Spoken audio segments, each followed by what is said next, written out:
For this evening. For this session, before we begin, here are some important guidelines for the presenters in the conference. A total of 5 minutes for the PPT.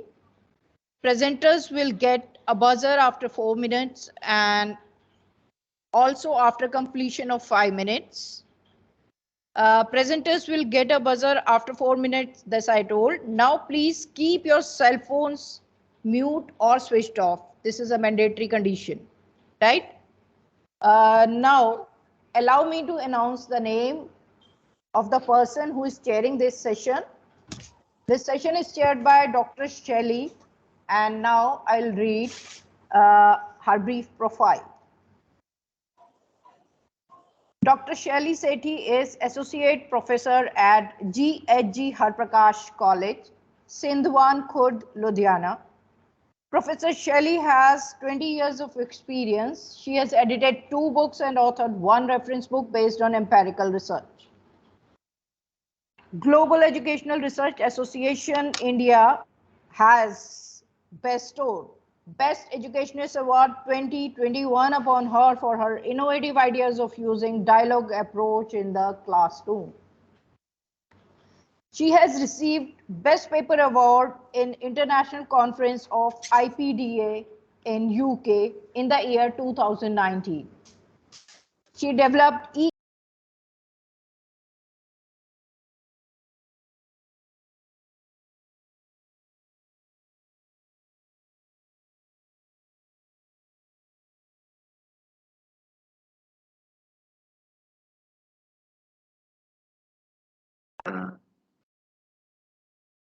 Thank you, ma'am. Your voice is not audible to me. Thank you for a nice introduction. I'm not able to hear you. Yeah, now it's audible. Is it? Yeah. I'll like to read out the last few lines and please confirm I'm audible enough. She developed e-content for subject of educational psychology MHRD under the aegis of Central University Punjab Bhatinda. She is life member of GERA, AIAER and CTEF. Am I audible? Ma'am, yes. Thank you. Is it clear enough? Yes, ma'am. Yes. Okay. So with our consent and best wishes, now we are beginning our technical session 2. Okay. Thank you, So Professor please, Bharti, for a nice introduction. I welcome you all in this technical session, and I congratulate you for organizing this international conference to this institute in such a systematic manner virtually. It's awesome and wonderful to be part of this conference. So let us start with the session. Yeah, ma'am. Thank you for your kind words. I am really honored you spoke to me in person. Thank you, ma'am. Okay. So please welcome our first presenter, Amrita Singh. She is a research scholar from St. Xavier College of Education, Patna, Bihar.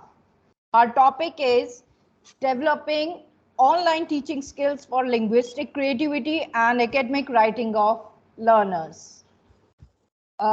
Please, Miss Amrita, share your PPT. Yes, ma'am. Okay.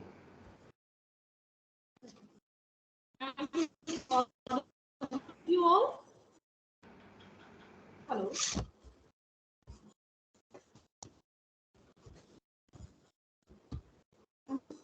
Hello. Hello. Yes, Amrita, please continue. Okay, ma'am. Yeah, it is shared perfectly. Thank you. So, second session online international conference. Teachers, teacher educators, scholars, students, as other participants here. Good afternoon to all. The topic of my presentation is online teaching skills for linguistic creativity and academic writing of learners. So if we look for a common and simple definition of teaching skill, it might be defined as a set of logical and distinct activities by teachers which aims to foster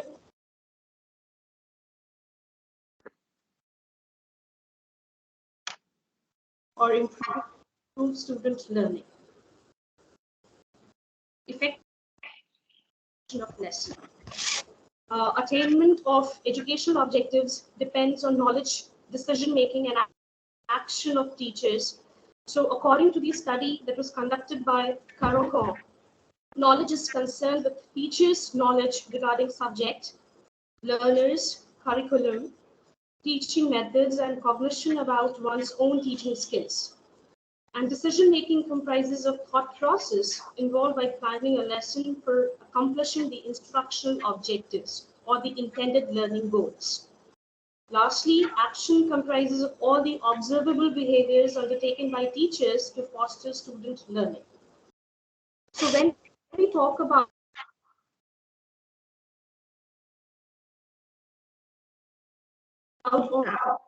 Amrita, your voice is breaking.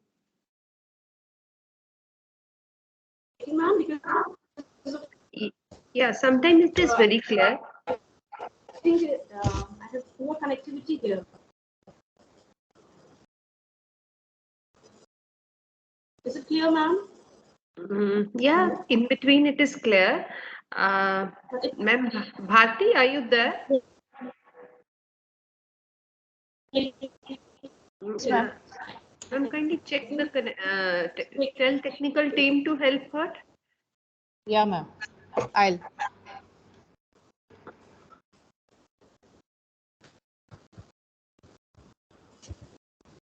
Amrita Singh, please try to speak again so that we can check is it audible or not. Online teaching. Okay, so when we talk about these teachers and learners with the application of innovative pedagogy using modern digital technology in these critical times of COVID-19 pandemic. Am I audible, ma'am? Yes, yes. Okay.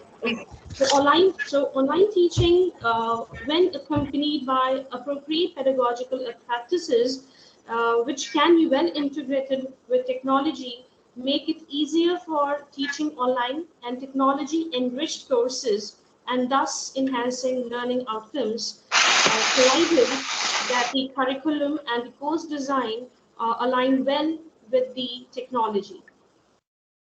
Abraham, Miranda, Moraes, and Dias, and Farmer and Ramsdale are of the view that learning experiences offered by online environments on the web are a result of interaction, sharing of ideas, feedback, flexible training, and collaborative construction of knowledge networks through effective online communication, such as discussion forums, email, slides, blogs, videos, articles, and so on.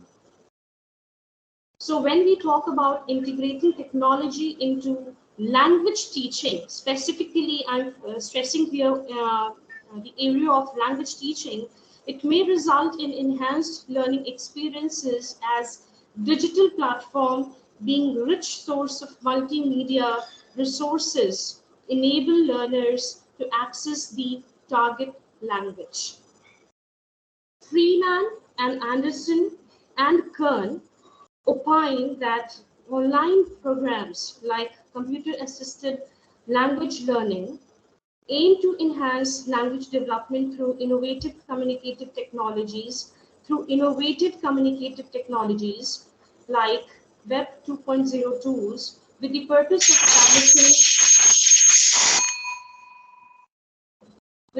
of establishing collaboration, participation, and interaction among learners and providing customized feedback and remedial exercises to them.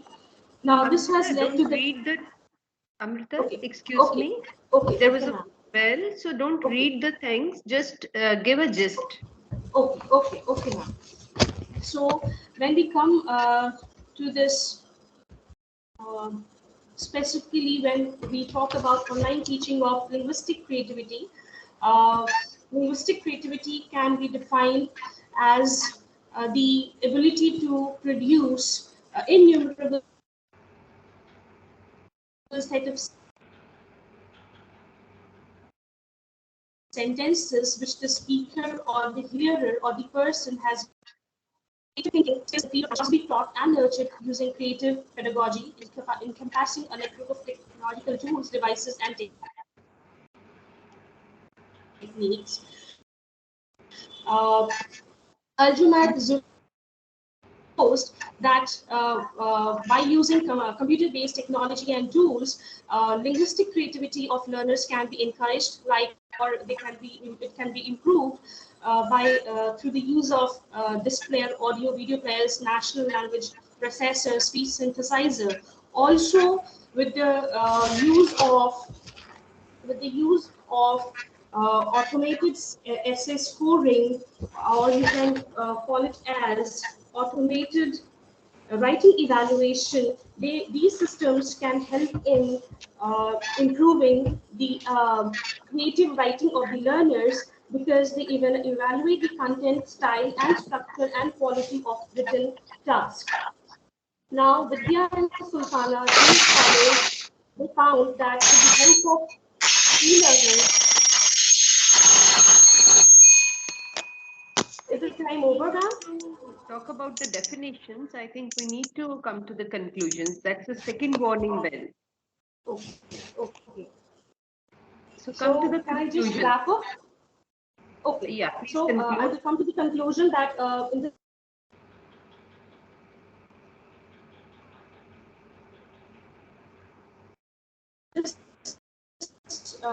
we are telling tools, the linguistic creativity of learners can be improved. When we talk about academic writing, it is one of the most complex writing. It is one of the most complex skills in the area of language learning, because it demands planning, organization, elaboration, summarization, grammatical structures, and lexical sophistication to be acquired by the learners. So I've already talked about automated writing evaluation, automated essay scoring, cognitive self-regulations, instruction, which intelligent tutoring system. Amrita, I would like to intervene. Please, you are already over on time. So that is little sad part, but your concept is truly brilliant. We admire that. So now time for other contestant. So please stop here. Thank you so much. Thank you, ma'am. Right. And I request the prepare presenters to please switch on their videos, so that that would be better, na ma'am? Yeah. At least while presenting the paper, they should be switching I on. would request all the contestants to show their faces at least once. Ma'am, actually, Let me because see. of poor connectivity, I had switched off the camera. No. I'm requesting all of you to please be on camera for once at least. Okay. We need to click some pictures. Okay. All the participants, please switch on the camera, please. We need to click some pictures.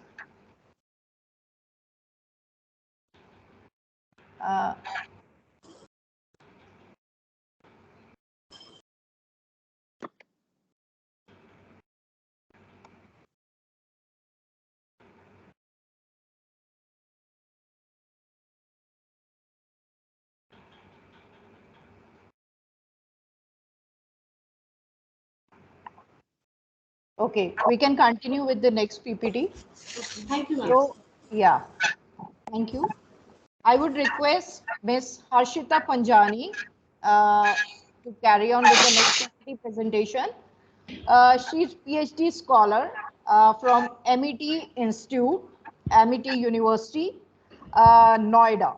Her topic is Teachers' Perspective of Continuous Professional Development as a Leading Pathway Towards an Innovative Culture of Learning. Also, I would like to say that Dr. Bhuvesh Sharma, be ready with your PPT next. Thank you. You may continue. Okay. Good afternoon. Please share your PPT. Yeah. Ma'am, I don't have the sharing rights here. You don't have the PPT? No, I don't have the sharing rights. Okay, you don't have the sharing rights. Yes, ma'am. So I would request my technical team to present the PPT, please.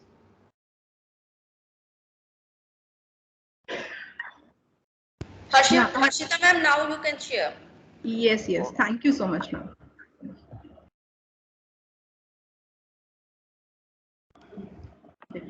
Very good afternoon to one and all present here.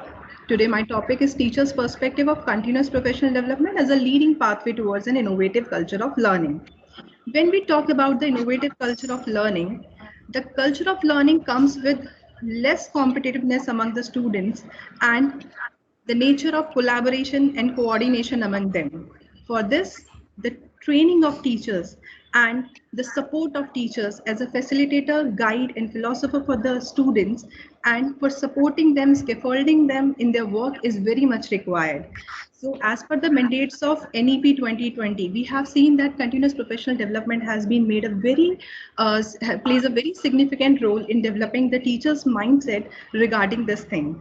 So in teacher's profession, the continuous professional development comes with the formal training as well as the informal training. It depends upon the teacher, how the teacher joins the program. It could be done either with the help of training programs, seminars, webinars, conferences, workshops, and by pursuing the courses which are there by the educational organizations also. Some national, international organizations are also working for this. And basically the technology platforms have been developed.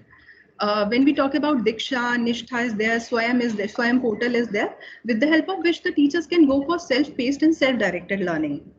As we can see that National Curriculum Framework for Teacher Education 2009 has also emphasized on few things which are related to the development of the teachers, depending upon their reflective practices and academic discipline, the curriculum development, and the academic work which are required, and the universalization and inclusion in the education system.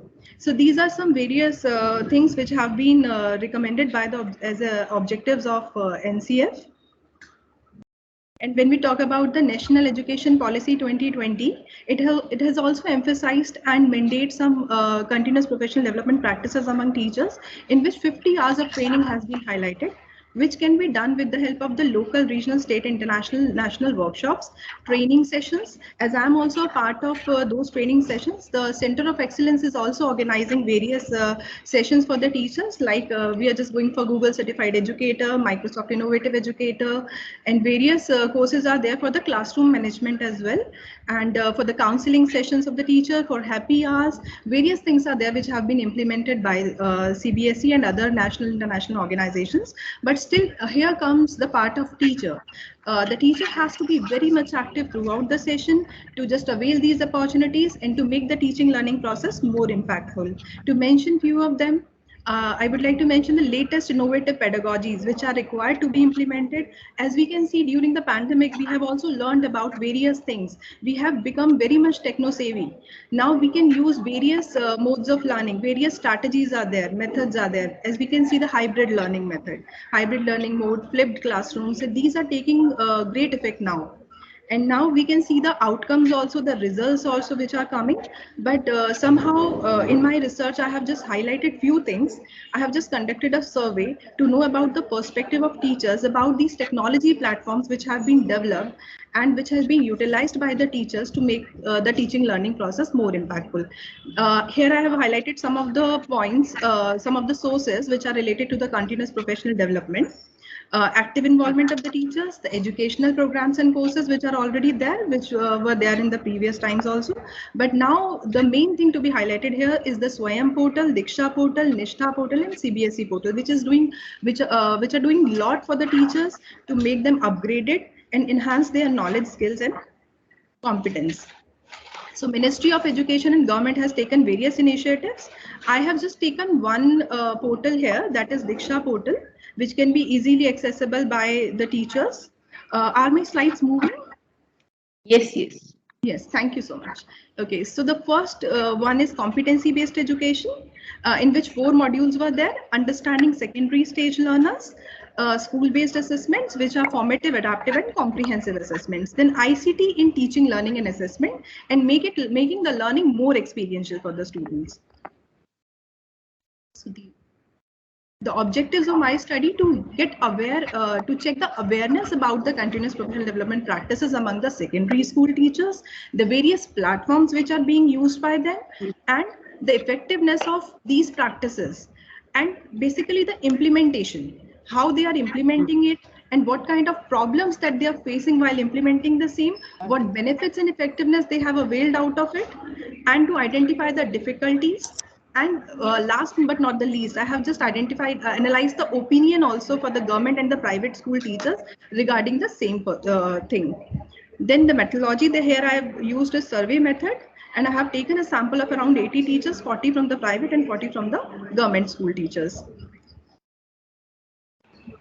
So we can see here the nature of study was descriptive, and I have done the quantitative analysis for that with the help of descriptive as well as inferential statistics. I have used a closed-ended questionnaire in which some open-ended questions were also added to know about the experience of the teacher, to know about the details, what they are feeling about these courses, and whether they are able to take out the time for the same, and how they are implementing it in their classrooms. Sorry to interrupt you. Sorry to interrupt you, yes, Miss Panjani. Actually, yes, 5 minutes are over, so okay, fast. sure, ma'am. Yeah, These are only the findings and conclusion. This is the last slide that I'm going to cover up, and I'm just going to go with the crux of this. So the findings, the major findings. One highlight, yeah, one or two. Okay, fine. Thank you. Yeah, sure, ma'am. So the major findings have just revealed that the majority of teachers have found it very effective, and they have just found the formative adaptive assessment very useful, because this has reduced the problem of competitiveness among the students, and has lead to the more collaboration and cooperation among the students. They are helping each other, and the problems which were faced by the teachers while using these things in the classroom, we are implementing these policies in their classrooms, is is to acquaint with the social and emotional skills of the students, and they could even do it with the help of the counselors which are available. It was very challenging for them to know about the students, their social and emotional skills. This was difficult for them, and making use of technology and innovative methods was still supported by team teaching.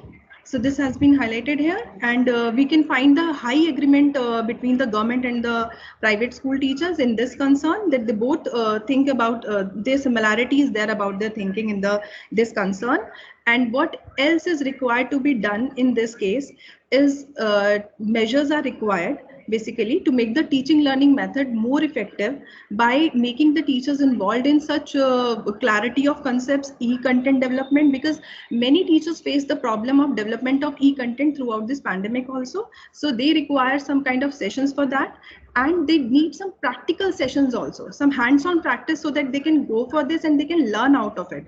This is the major challenge that they faced, and they were able to overcome the same with the help of these practices and the support of the techno-savvy teachers in the school. So these things are actually the leading pathway towards the innovative culture of learning, and we are just blessed with this national education policy now, that we can implement and make the teaching learning process actually impactful for the students, and to just reduce this cutthroat competition among them. This is the priority now. Thank you. Thank you so much. Thank you for your time. Yeah. Thank you, Miss Harshita Panjani. It was a great sharing. So you talked about formal, informal training, happy hours, and challenges of teachers and being tech savvy. These are all unique points you share. We are really enlightened. Thanks for your PPT. I'm actually, I was a part of that. Yeah, I know. actually faced that thing. But you Yes, I'm from the presented so technical well. department only. Yeah. Thank you. Thank you. Thank you so much.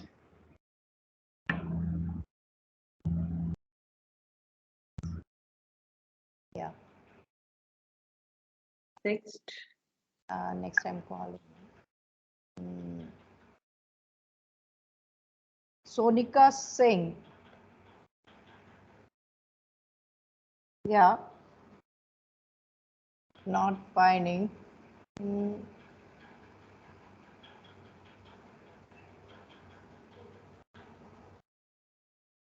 Aditi. Can I call Aditi?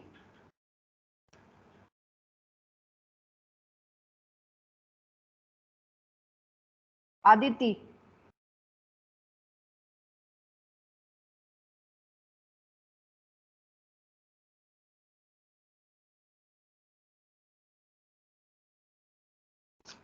Ma'am, all participants are not actually present, so I'm trying to call those who are present.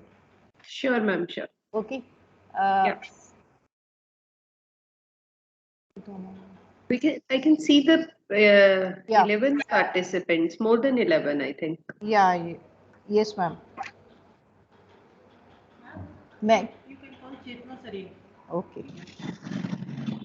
I'm calling 𝓜𝓸𝓻𝓮. I request 𝓜𝓸𝓻𝓮 to present her presentation. Are you ready, Ms. Chetna? Hello. Yeah. Uh, Thank you, While Chetna, for being here. yes, ma'am. I'll Eh, start presenting. no, I'll introduce you. Your number is, where is she? 9. 9. Thanks Yeah. for helping. So Chetna is a student from IGNOU, New Delhi, right?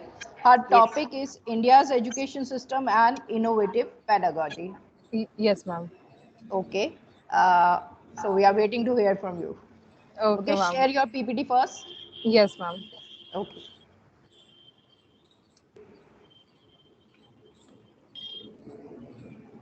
Is it visible now? Is my screen visible? Yes. Okay.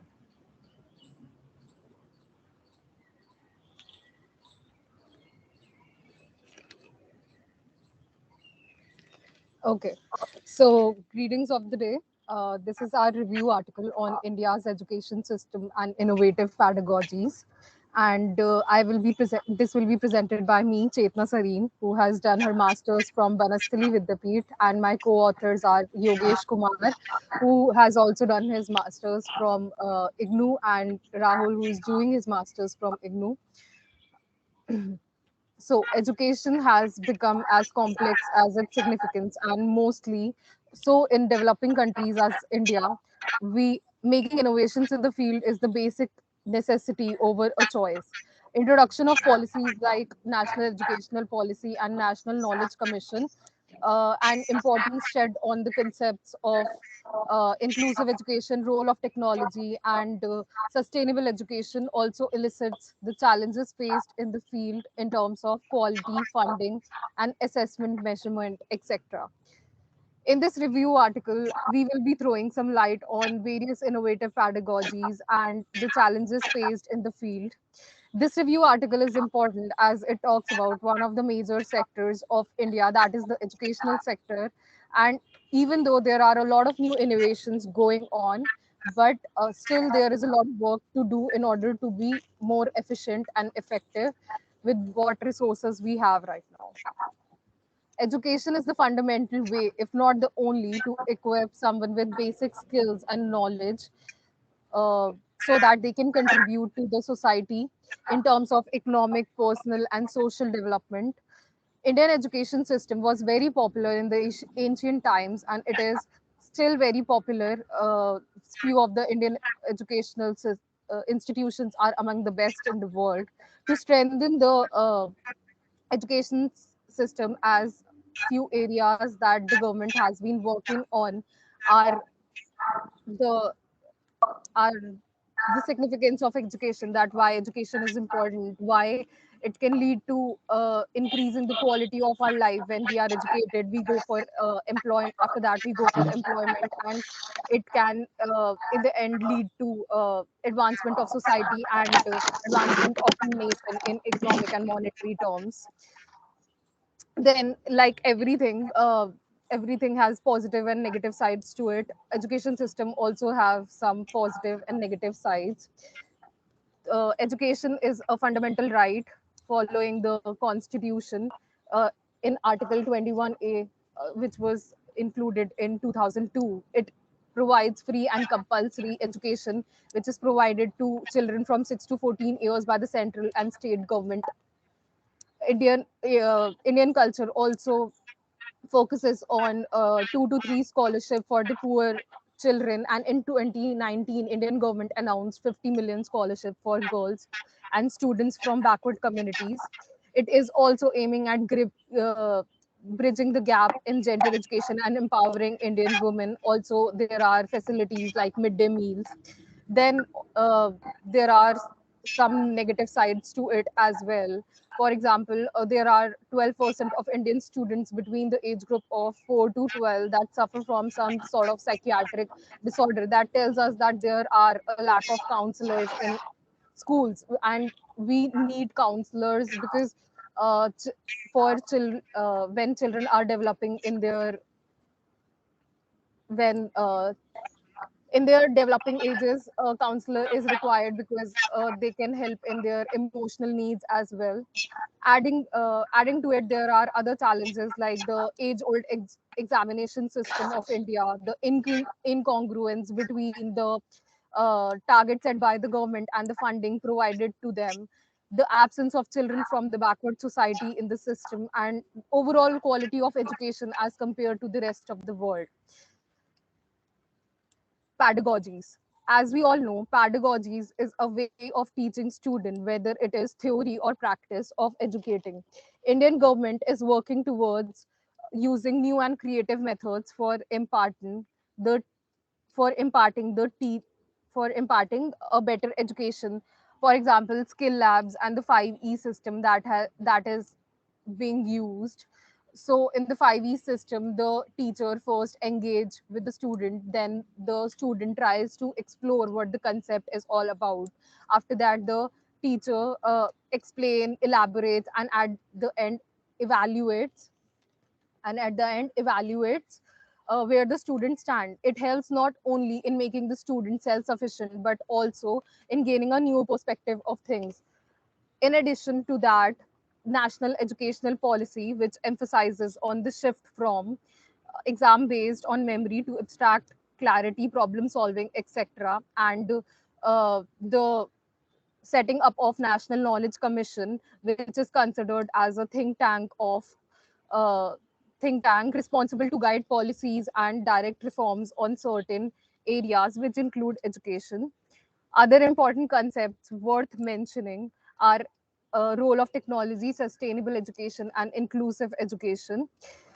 So, in conclusion, I'm trying to say that with the world's largest youth population, India has all the more responsibility to strengthen its education system. The government has been affirmatively transformation, working towards reformation and transformation of the same in various aspects to achieve the greater expectations uh, from the field in terms of scientific advancement, national integration, cultural preservation, and equality. And with innovations such as national economic policy and national knowledge commission, the innovation process has been set and is sure to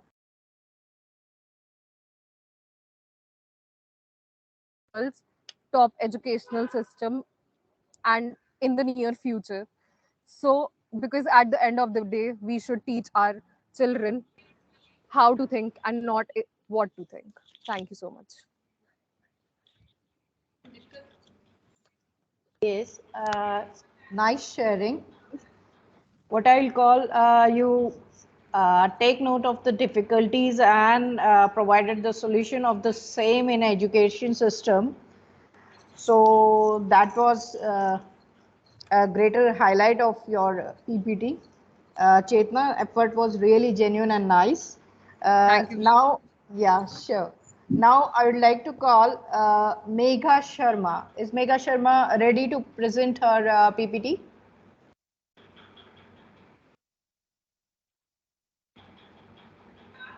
May I request Megha Sharma to present her PPT? Yes, ma'am. Am I audible to all of you? Good afternoon, ma'am. Yes, you are. Okay, child.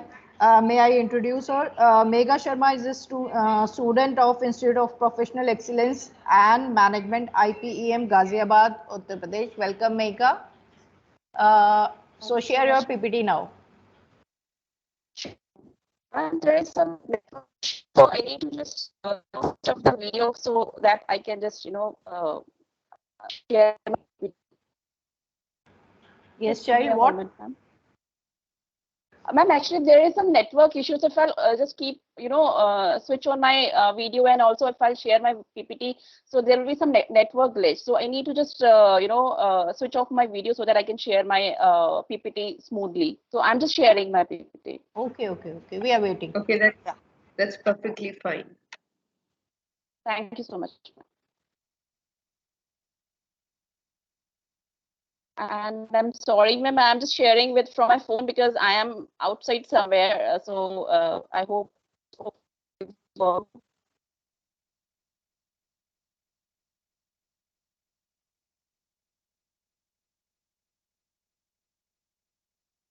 Please continue, Megha.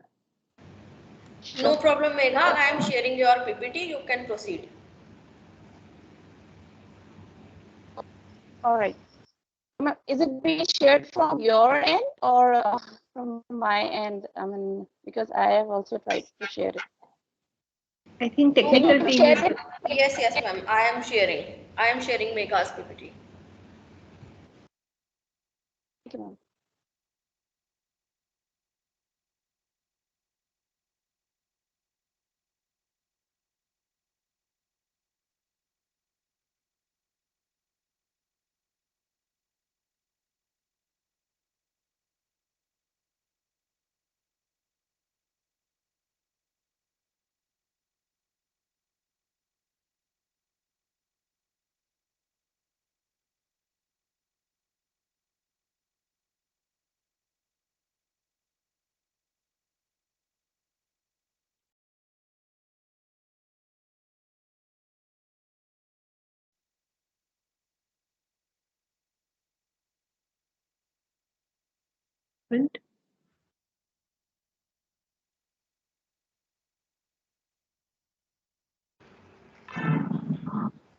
Megha, meanwhile, you can introduce your paper. Sure, ma'am. So good afternoon, everyone. Good afternoon, teachers and my fellow. So I now it is my topic is STEM. It is pedagogical. As I'm sure you are aware of the STEM approach. Your voice is breaking. My voice is breaking. Just 1 second. Am I audible now? Yes. Is it a little better, ma'am? Yes, all right, better. Okay. Sorry for all this disturbance, ma'am. All right. Yeah, So my research paper's topic is STEM. So it is an innovative pedagogical approach. I'm sure you all must you all must have heard this approach like STEM. STEM stands for science, technology, engineering, and mathematics. Ma'am, I guess there is someone's speaker is on, so that's why there is echo my voice. I find no echo in your voice. You can continue. I think participants, we request you to mute yourself. Okay. So now what is STEM actually? STEM stands for like the terminology STEM is for science, technology, engineering and mathematics. So it is actually a unique approach of teaching and learning. It refers to studying these subjects with in a theoretical way and as well as a practical way. So it emphasizes more on real life based experience, as you can see here in my PPT as well. Like these are the small little 3-4 points which I have just jotted down. Like it emphasizes on technology, means nowadays the education is more about knowing things practically rather than theoretically. So it is a real life based experience. So STEM model in current scenario, it is a need of the hour, because gone are those days when the students used to just learn from their books, and there was nothing as such practical way of learning. So because now, if you want to be in the market, if you want to compete, if you want to get a good job, then you need to be quite high tech within your arena. So, and the what actually STEM is, what actually you will get from STEM, that is the skills are like creativity, critical thinking, problem solving skills, innovation. So these are the few skills which you will get to know. Ma'am, can you next slide, please?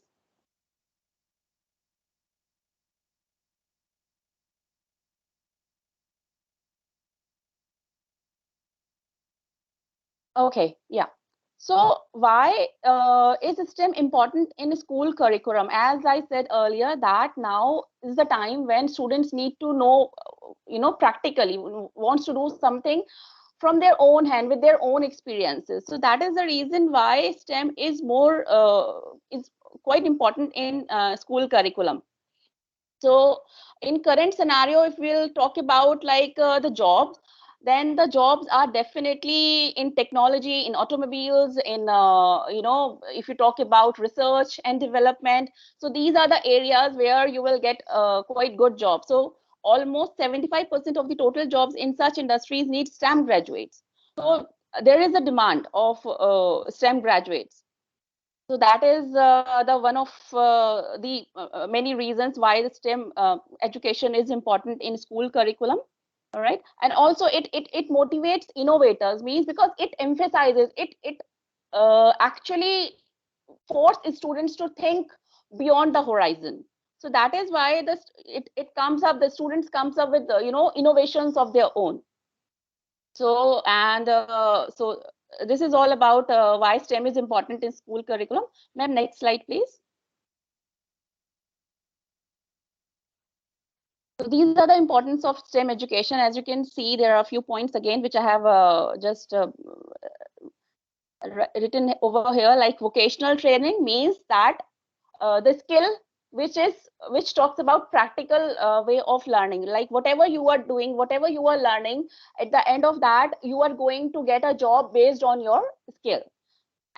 It's the same way experimental learning means learning by doing. Real world exposure means whatever you are doing, with that you are getting experience, so which you can use in your later life.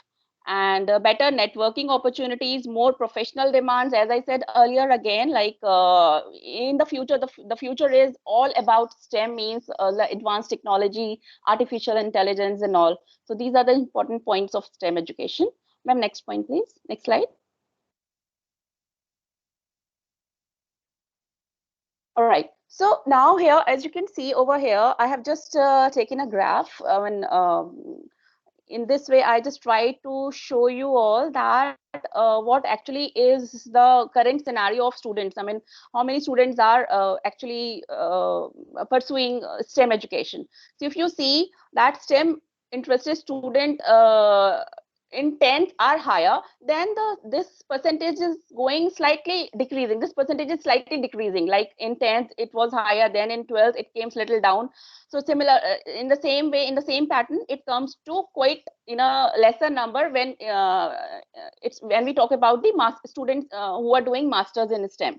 So the reason may be so many, like maybe the reason that the student who opted for STEM education or who opted for PCM group, due to any reason, he just changed his or her stream.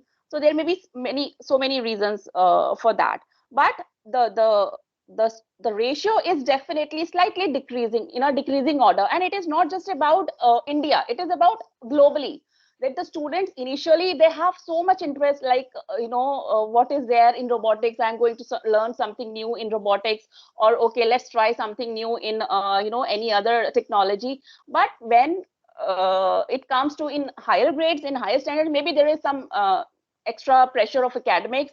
So the students just try to ignore these things, or the parents pressure may also be a reason, one of the reason. So these are the few reason, these might be the reasons for decreasing in the STEM education. Ma'am, next slide, please. So, all right. So this is just the first warning for me. All right. So let me just quickly finish it off. So global popularity and competition in STEM education, of course, as I said, there is a popularity even in India from the last 6-7 years. It is like quite common and quite known term in in good schools actually. In CBSE, ICSE, if you go and you will ask for STEM education, they will definitely just show you all the activities which are related to STEM education. So definitely there is a very good popularity and competition in STEM education. Ma'am, next slide, please.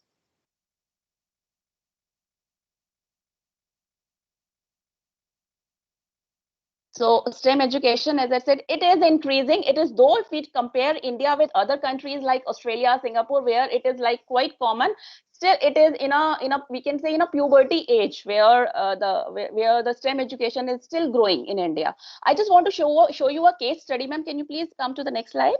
I just want to show you a case study which I have done on students who are the students of Lotus Valley International School, Noida. So they actually, opted for an F1 in schools activity. It is an activity which is, offered from the school side. So this F1 in school is F1 in schools is an activity where a group of students just participate. They make a team and they just segregate their jobs. Like like one is manager, another one is resource manager, another one is sponsorship manager, and other one is like engineer. So they just segregate their jobs, and they make a car, a miniature car. Ma'am, can you just come to the next slide so that I can just show you how it comes out? So so these were the students, and their team was like Team Speed X. So they participated in on an international forum, and this event was organized by Shivnadar School, Noida. So it was just like a, give a feeling like how you can make your own miniature car, and behind uh, in that screen you can see that they have actually created a pit booth, which is a pit booth is like a area where you just do all the things related to your cars and everything. So they actually enjoyed this activity so thoroughly, and they were like, when I spoke to these kids, like, how was your experience, and they were like, it was like awesome. We learned so many things about physics, aerodynamics, and everything. Yeah, so this is all about this F1 in school activity. Ma'am, next slide, please. So these were the students like Shaurya, Naitik, Amok, Shubh, Arab.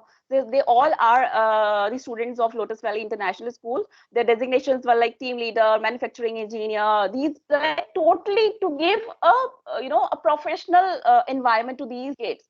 So this is just like a real world exposure, a real world experience. So this is what is STEM all about, to give you a real life based experience. So this is all about my research paper. It is just an overview about my research paper. So I hope that it is quite interesting.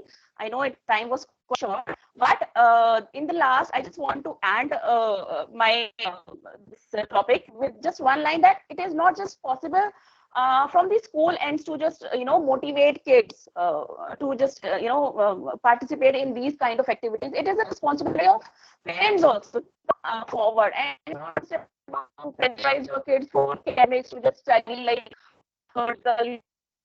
Kids never know who kids learn what, who can excel in which area. So it's not just about school's responsibility. It is more about parents you know responsibility as well, to just motivate their kids for this new pedagogical approach, that is STEM. Thank you so much, ma'am. Thank you so much. Thank you, Megha. Uh, you have really thrown light on the utility of STEM, and I really agree that STEM is STEM people, those who learn STEM or have education in that, have edge over those who do not have that. And also, I agree that parents and teachers equally play a role in grooming a child. Okay, next, I would like to request Dr. Kirti Prajapati. Ma'am, are you there?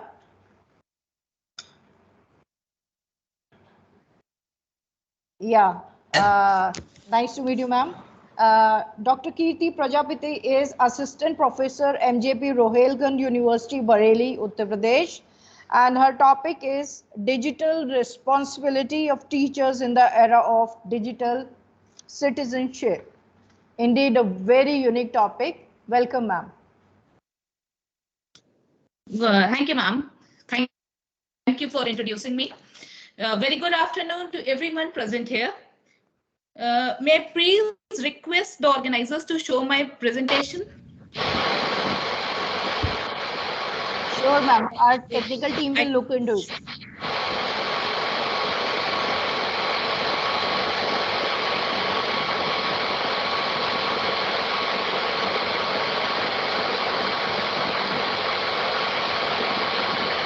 Are you able?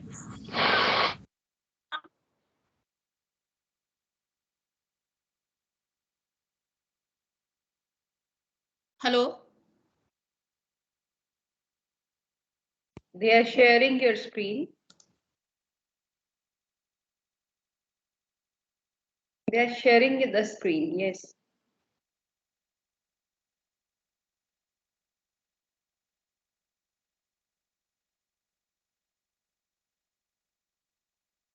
Unmute yourself, Kirti. Unmute yourself, please. Okay. Okay. So the title of my paper is Digital Responsibility of Teachers in the Era of Digital Citizenship.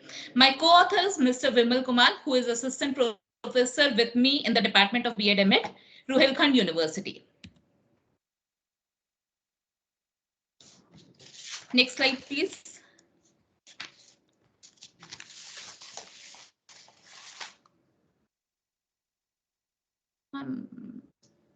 Okay. So as we know, what's the scenario of education system from last 2 years? There has been a complete shift to the online learning methods, and that was an emergency response to the situation which was created due to the COVID pandemic. So now the new education system has solely depend on the online teaching and learning. So digitization of the education system is a new mantra, and we know that what were the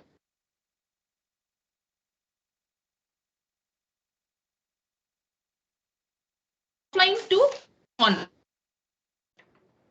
Next.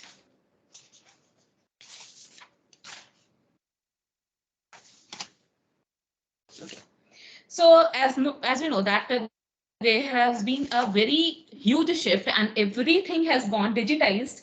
So there has been some pros and cons of digitization. As we can see that the pros are that we have accessibility to a vast knowledge information highway. We have easy and immediate communication, share very easily with others. There have jobs that are created with the digitalization system, and there has been increased commercial competition. But on the other hand, there are some cons were never before which existed never before, which are that we are socially disconnected from world.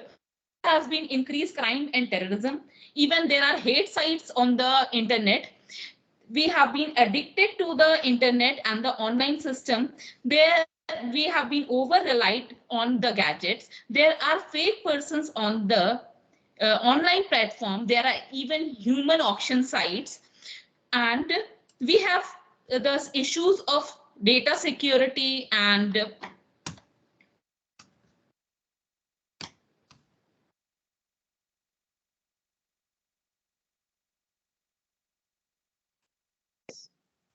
Please continue.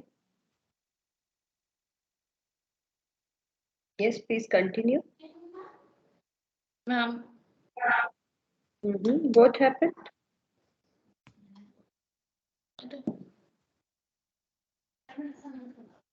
Don't worry, your slide is visible. You please continue. Are you people able to hear me? There's some disturbance. Yeah. Yes, we are able to hear. Okay, then please show the next slide, please. Yeah, don't worry. Relax, Kriti. Okay. So, so now before continuing into the what do we mean by digital responsibility, first of all, we'll see that what is digital citizenship. So anyone who has an identity in the world of internet is called a digital citizen. So because we all are a member of the online community, so that's why we are digital citizen.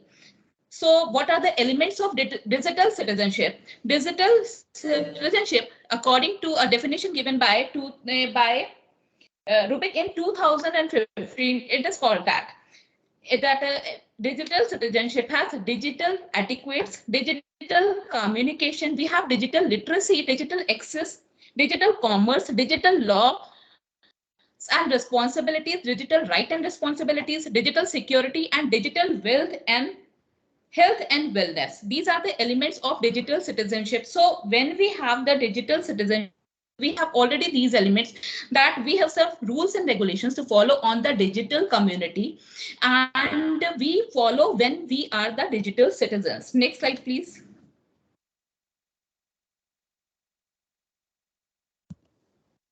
Okay, so what, as I've already said, that a digital citizen. So in the similar way, when we are a normal citizen in an offline world, we have some rights and responsibilities. In the similar way, when we are digital citizens, we also have some digital responsibilities and rights, which are given as the rights are that every individual who is a digital citizen has the right to use internet or any other electronic device. He has a right to use and access online material. He has a right to innovate and sharing of digital material and internet media. He has a right to have safety in digital world, and that's very important. He has a right to express own ideas and suggestions without any hindrance, and he has a right to complain about the unethical issues or anything that seems inappropriate in the digital world. Now, if we have rights, we have some responsibilities also as a digital citizen, that there is no space for cyberbullying. We have to behave properly while interacting with others in the digital platform. We have to respect the ideology of others. We have to follow the intellectual property laws. We cannot share the ideas of other work without permission. We have to follow the rules and code of conduct for every site on internet, and we have to, and not only we have the right to complain about anything unethical, but also we are responsible to, if we see anything that is inappropriate in the digital world.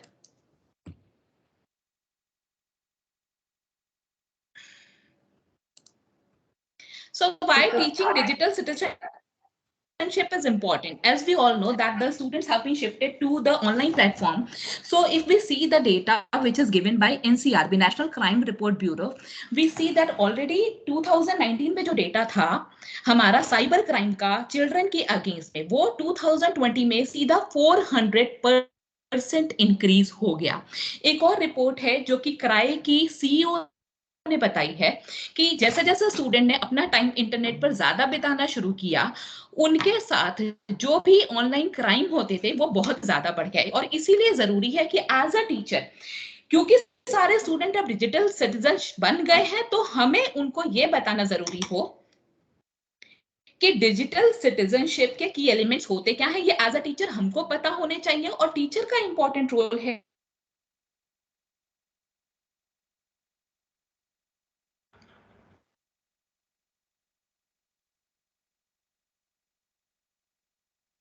वो है, एक तो हमें information prevention कैसे होना है ये हमें पता हो, ऑनलाइन सेफ्टी पता हो, डिजिटल रिस्पॉन्सिबिलिटी क्या होती है ये हमें पता हो, और हेल्थ और इमोशनल वेलनेस क्या होगी ये पता हो. तो हमें ये कहा जाता है कि टीचर्स का रोल जैसे जैसे ये ऑनलाइन टेक्नोलॉजी बढ़ती है, इसका रोल खत्म हो जा रहा है, जबकि ऐसा नहीं है. अगर हम यूनेस्को का डॉक्यूमेंट देखें जहां पर वर्ल्ड वाइड जितने भी प्रोफेशनल कोड वो कलेक्ट किए गए हैं, तो हमारे पास ये मेजर पॉइंट निकल के आते हैं टेक्नोलॉजी से रिलेटेड कि अगर टीचर एक टीचिंग प्रोफेशन में है तो टेक्नोलॉजी और ऑनलाइन कम्युनिटी और ऑनलाइन एजुकेशन से रिलेटेड ये रूल्स एंड रेगुलेशन है जो कि टीचर को पता होने चाहिए और उसे फॉलो करने चाहिए. और इसी तरीके से अब हमारे इंडिया में जो एनपीएससी का डॉक्यूमेंट अभी एनईपी के अकॉर्डिंग दिया गया है, national professional standard of teaching, वो भी ये 6 पॉइंट बताता है कि टीचर्स की डिजिटल रिस्पॉन्सिबिलिटी इंडिया में है क्या। और हम केवल ये मान करके नहीं बैठ सकते कि हमारा काम ऑनलाइन क्लासेस ऑफलाइन क्लासेस में पढ़ाना है, अभी कोविड खत्म होने वाला है तो वापस नॉर्मल सब कुछ शुरू हो जाएगा। अब ऑनलाइन एजुकेशन हमारा एक बहुत इंपॉर्टेंट पार्ट बन चुकी है। हम अगर टेक्नोलॉजी से नहीं जुड़े और हम स्टूडेंट्स को अवेयर नहीं कर पाएंगे कि क्या पढ़ना है, कैसे पढ़ना है और उस डिजिटल वर्ल्ड में कैसे रहना है, उसके डूज एंड डोंट्स क्या हैं, तो स्टूडेंट्स हमारे भटक जाएंगे और वो हम सही या गलत नहीं कर पाएंगे। अब एक्चुअली पढ़ाना क्या है हमको डिजिटल सिटीजनशिप में? Cyber behaviour, password management, email and communication, protection from bug, social and internet media literacy, intelligence, netiquettes, digital law, hoax, spam, plagiarism, ये सब क्या है। अब ये एक कैटेगराइजेशन किया गया है कि प्राइमरी लेवल के किड अगर ऑनलाइन पढ़ रहे हैं तो उनके लिए क्या क्या पढ़ाया जाना जरूरी है, जूनियर क्लासेस में क्या पढ़ाया जाना जरूरी है, प्राइमरी लेवल के लिए कि ऑनलाइन स्पेस में सेफली जाना कैसे है, ऑनलाइन और ऑफलाइन लाइफ में बैलेंस कैसे करना है। और ये एक बहुत इंपॉर्टेंट पार्ट है, ना कि केवल स्टूडेंट्स के लिए बल्कि अडल्ट्स के लिए भी, कि कई बार ऐसा होता है कि स्टूडेंट ऑनलाइन जो लाइफ है उनकी उसी को ही रियल मानने लगते हैं। डिवाइस को यूज करने से पहले पूछना कैसे है प्राइमरी लेवल के लिए, और उनके लिए ये कैसे डिसाइड करना है कि अब उनका टाइम खत्म और अब उनको वापस अपने ऑफलाइन वर्ल्ड में आ जाना है।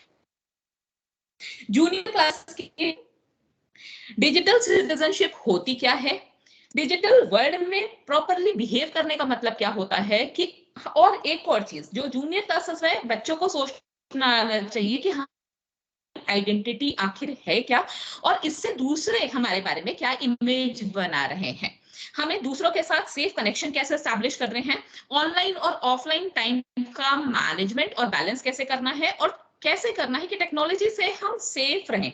सीनियर क्लासेस के लिए वहां पर वो कंटेंट भी क्योंकि ढूंढना शुरू कर देते हैं, तो हम क्रेडिबल सोर्सेस कैसे ढूंढे स्टूडेंट, डिजिटल फुटप्रिंट क्या होते हैं और उनके किसी भी एक्टिविटी का डिजिटल प्लेटफॉर्म पे करने का कितना लास्टिंग इफेक्ट हो सकता है, ये हम उनको बता पाए।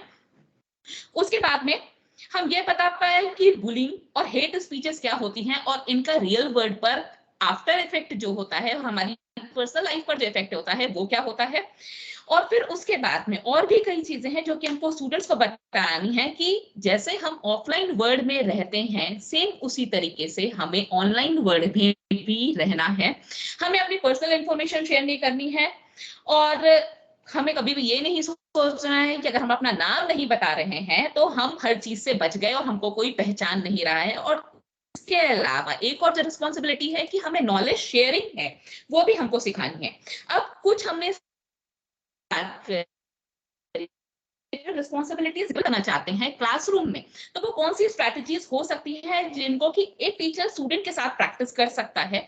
सबसे पहले है कि एक्सपीरियंशियल लर्निंग, यहाँ पे एक्सपीरियंस स्टूडेंट को दिया जाए कि उसने ये काम ऑनलाइन किया तो उसके क्या इफेक्ट है ये उसको करके देखने को मिले।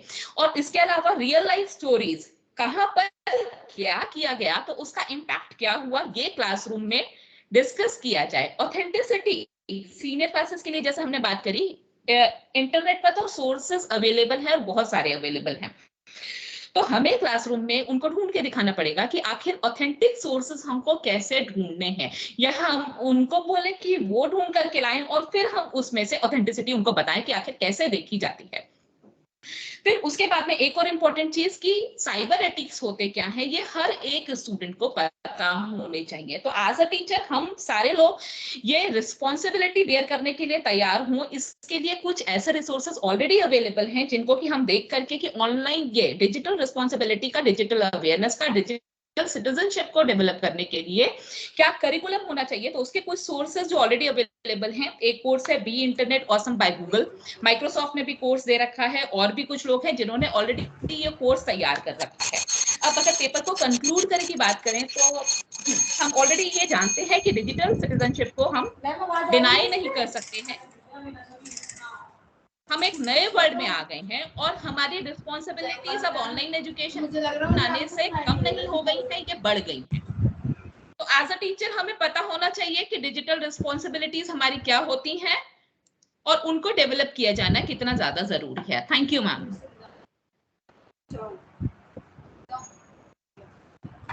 Thank you, Dr. Kirti. You were you had given a very in-depth and informative information.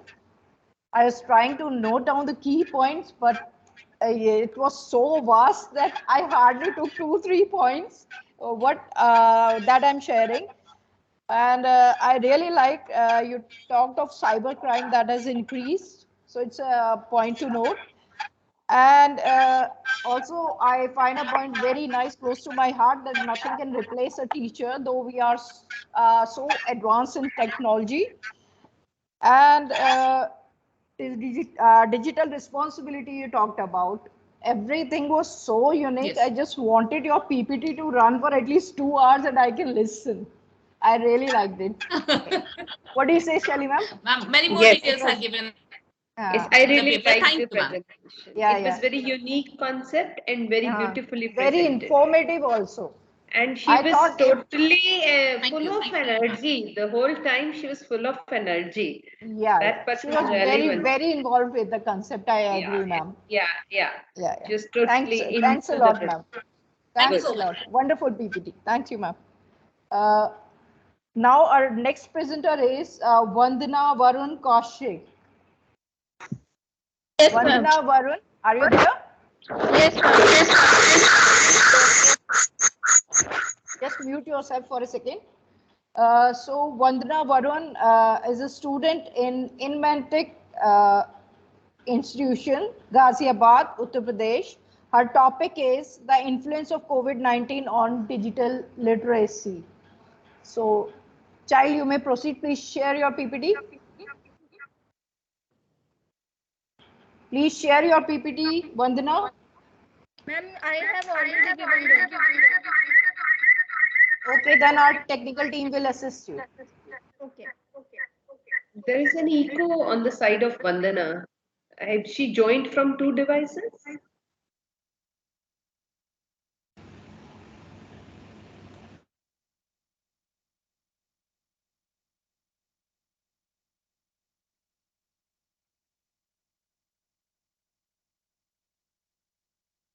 It's okay now, ma'am.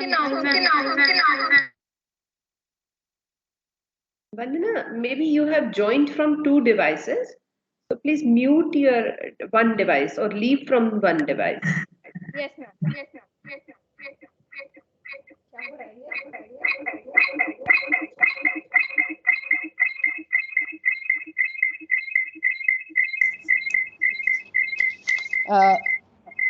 Yes. Vandana, if you have the PPT, please share it yourself. If you will find any difficulty, then we are here to assist you. Vandana, do you have the PPT? Vandana, beta, can you hear me? Yes, ma'am. I have PDF right now. If you have PPT, please share and look for the echo.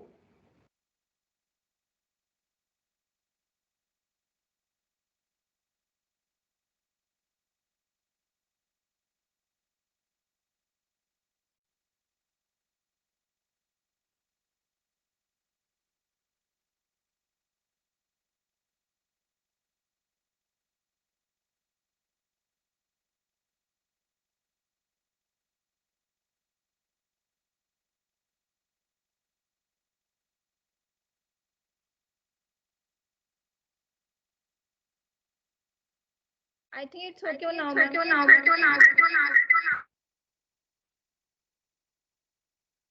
I have switched off, ma'am, my laptop and my phone, but it's not.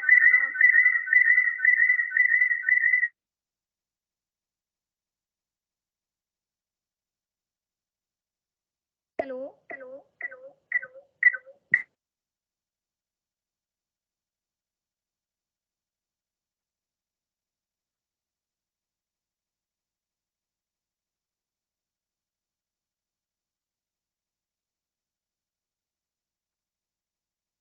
Ma'am, I guess someone is logging from 2 devices, so that's why that's echo problem is coming.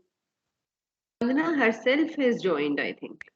Yes, ma'am. Yes, ma'am. Yes, ma'am. Yes, ma'am. But I have. Vanna, you just leave from the one device, then the problem will be over because you are taking a lot of time. Otherwise, we can go to the next participant. Okay. Meanwhile, you can settle your devices. What do you say, Bharti ma'am? As you say, ma'am. If Vanna is comfortable, Vandana, now, are you? if Vandana, there is are no you comfortable? Vandana, please answer, Vandana. Will you be taking time or it is okay? You are sharing. Okay. Yes. Geeta, are you there?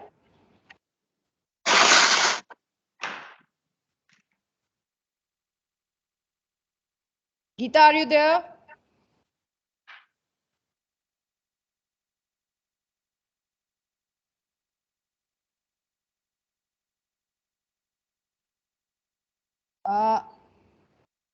𝓜𝓸𝓻𝓮𝓸𝓼. Anybody who wants to, please. Anybody wants to present who is here? Shashikala Nishit.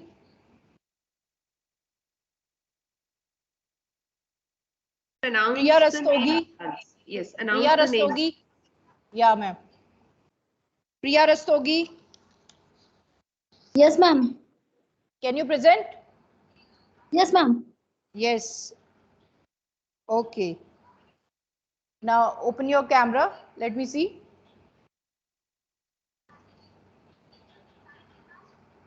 Bache, okay, I'm introducing you.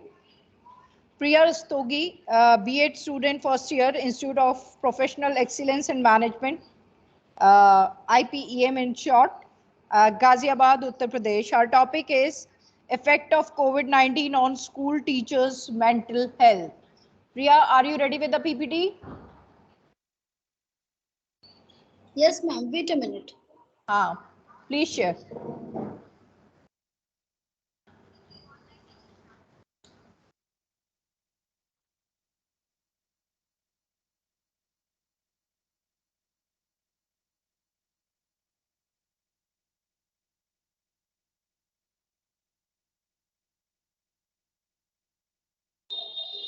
Ma'am, are you able to see my PPT?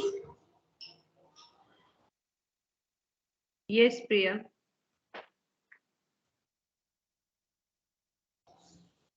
Good afternoon to all. My name is Priya Rastogi. I am here to present my topic. First of all, I would like to thank my institution and professor to giving me this opportunity. As we all know, before 2 years, a fatal disease comes in existence.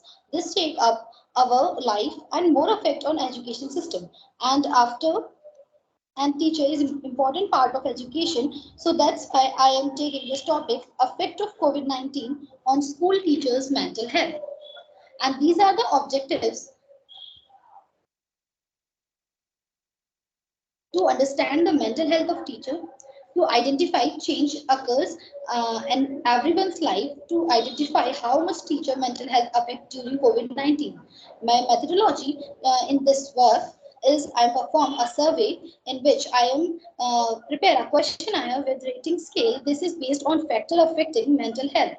I am now my population sample. Population, I selected school teacher of Ghaziabad city as my population sample. I am done my survey on 200 schools teacher of Ghaziabad city, and I am collecting my data through this survey. And these are the responses of my data. Full salary received during COVID-19. Only 30.5% teachers only have his or her salary, her full salary. Lost or changed your job during COVID-19. 65.9 teacher did not lost his job or her job. Emotional support of family. 50% of teachers are satisfied with their emotional support of family, but also 50% are not satisfied with their The family environment. 54% our family environment is satisfied for their living, but in 46% they are not satisfied with their environment. Conflicts with family. 37% our teacher have no conflicts in their family, but moreover maximum of teachers have conflicts in their family which are affecting in their mental health. As like our questions, some are questions in there. You and your family member health issues, communication with friends and relatives, changes in lifestyle due to COVID-19, stress or news death of due to COVID-19, insecurity for job, resource availability, daily need fulfillment, expenditure on transport, teaching from home, conflicts with your co-teacher, accepted challenge for teaching from home, support from your school administration, learning of technology use in teaching, and the stress of outdoor job responsibilities. These are some questions which I am preparing for this survey. These are based on the factor of which affecting on mental health. And then I'm taking the conclusion is that teacher is the most important part of education system. Teachers' mental health affect on students also. In this report or responses, I find the teachers' mental health during COVID-19 disturbed. Therefore, education system also shaked up. Thank you for listening.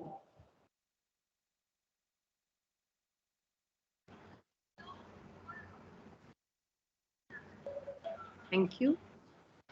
Thank you, Priya. It was very short, sweet, and brief. Thank you.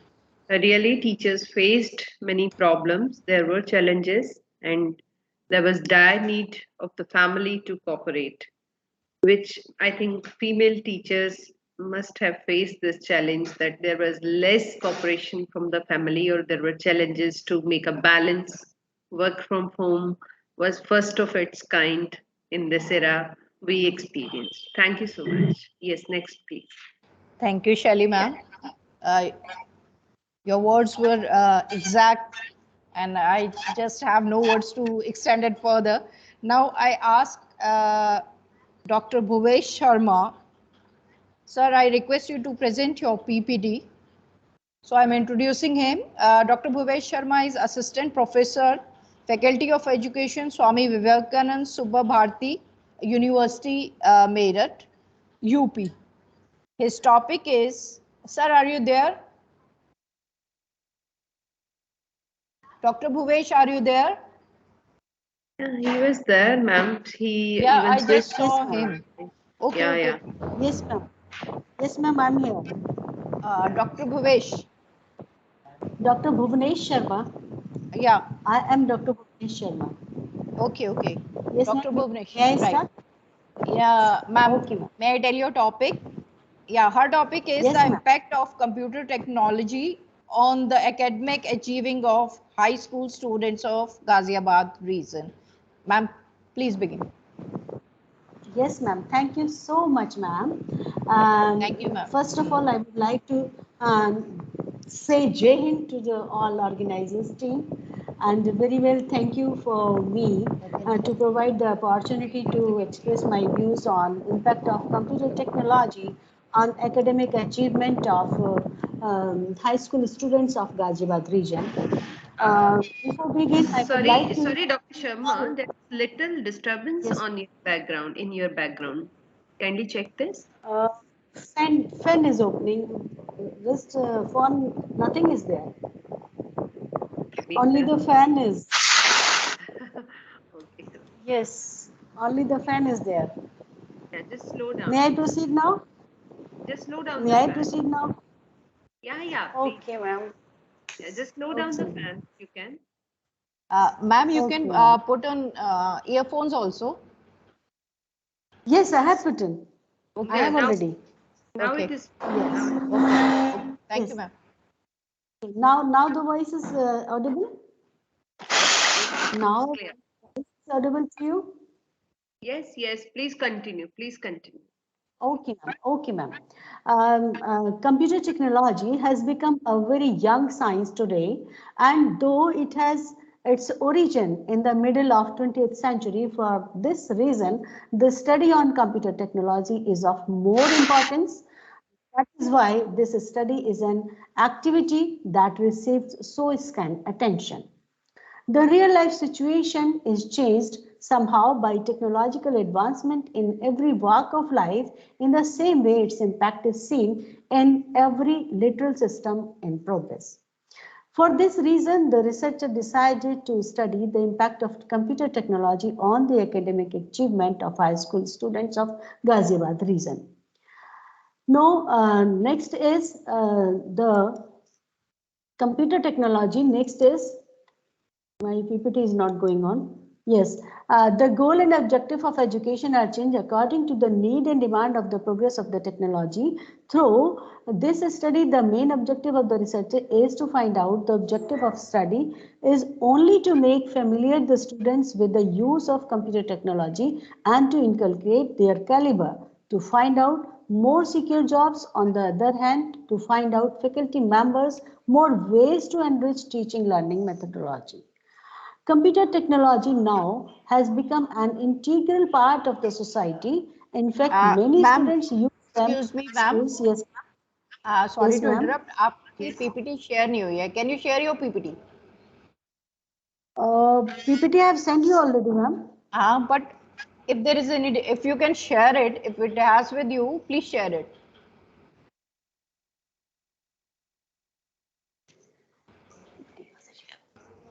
Yes, ma'am, but I cannot share it. Okay, then I'll request my technical team to assist. Okay. Yeah. Yes, Please, please, ma'am. please wait a while. Okay, ma'am.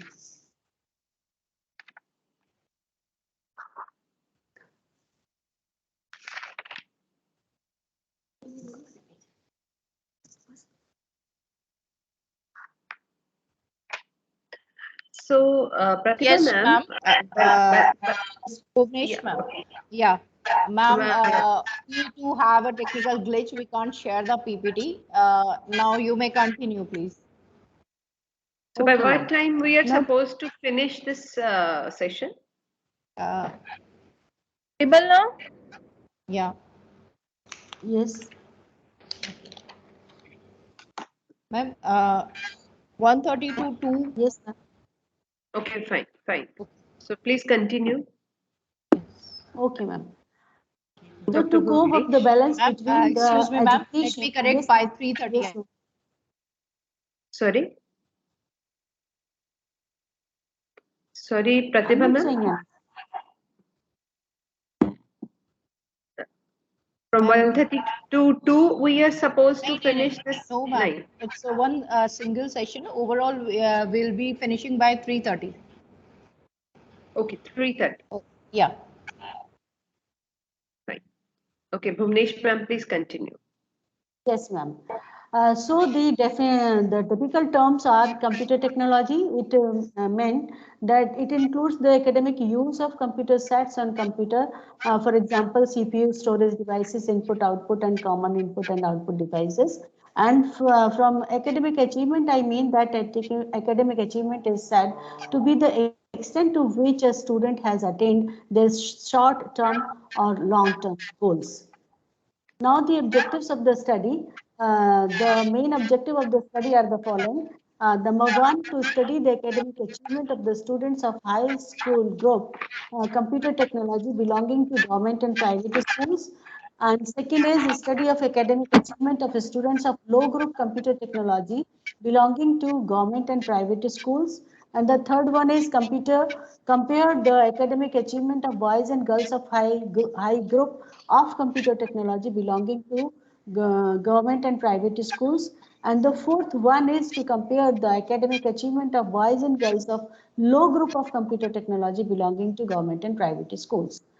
So for this, I made an achievement test and categorized all the data collected by statistical methods. I used t-test to solve all these data, and I took 50 boys and 50 girls of government and private schools. Ma'am, That is the total. Yes, ma'am. Ma'am, Bhuvnesh ma'am, please, I mean, pardon me for interrupting. Vandana, beta, you switch off your camera and first of all, do not enter by two devices and switch off your Yes, camera. ma'am. I have done only by one here only now. Okay. Ma'am, please continue.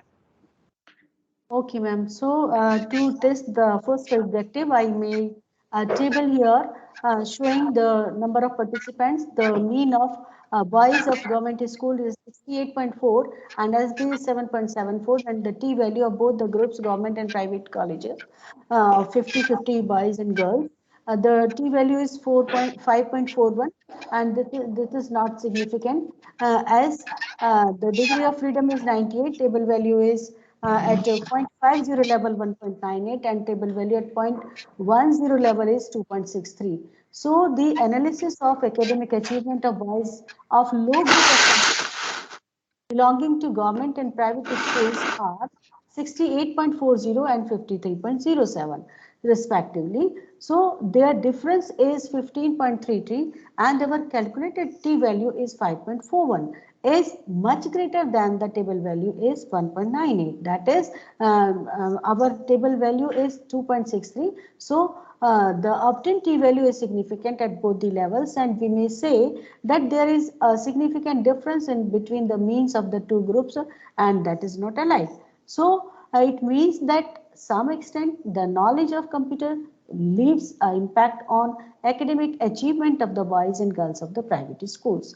Now coming on to the table 2, that the analysis of academic achievement of boys and girls of low group computer technology belonging to government and private schools.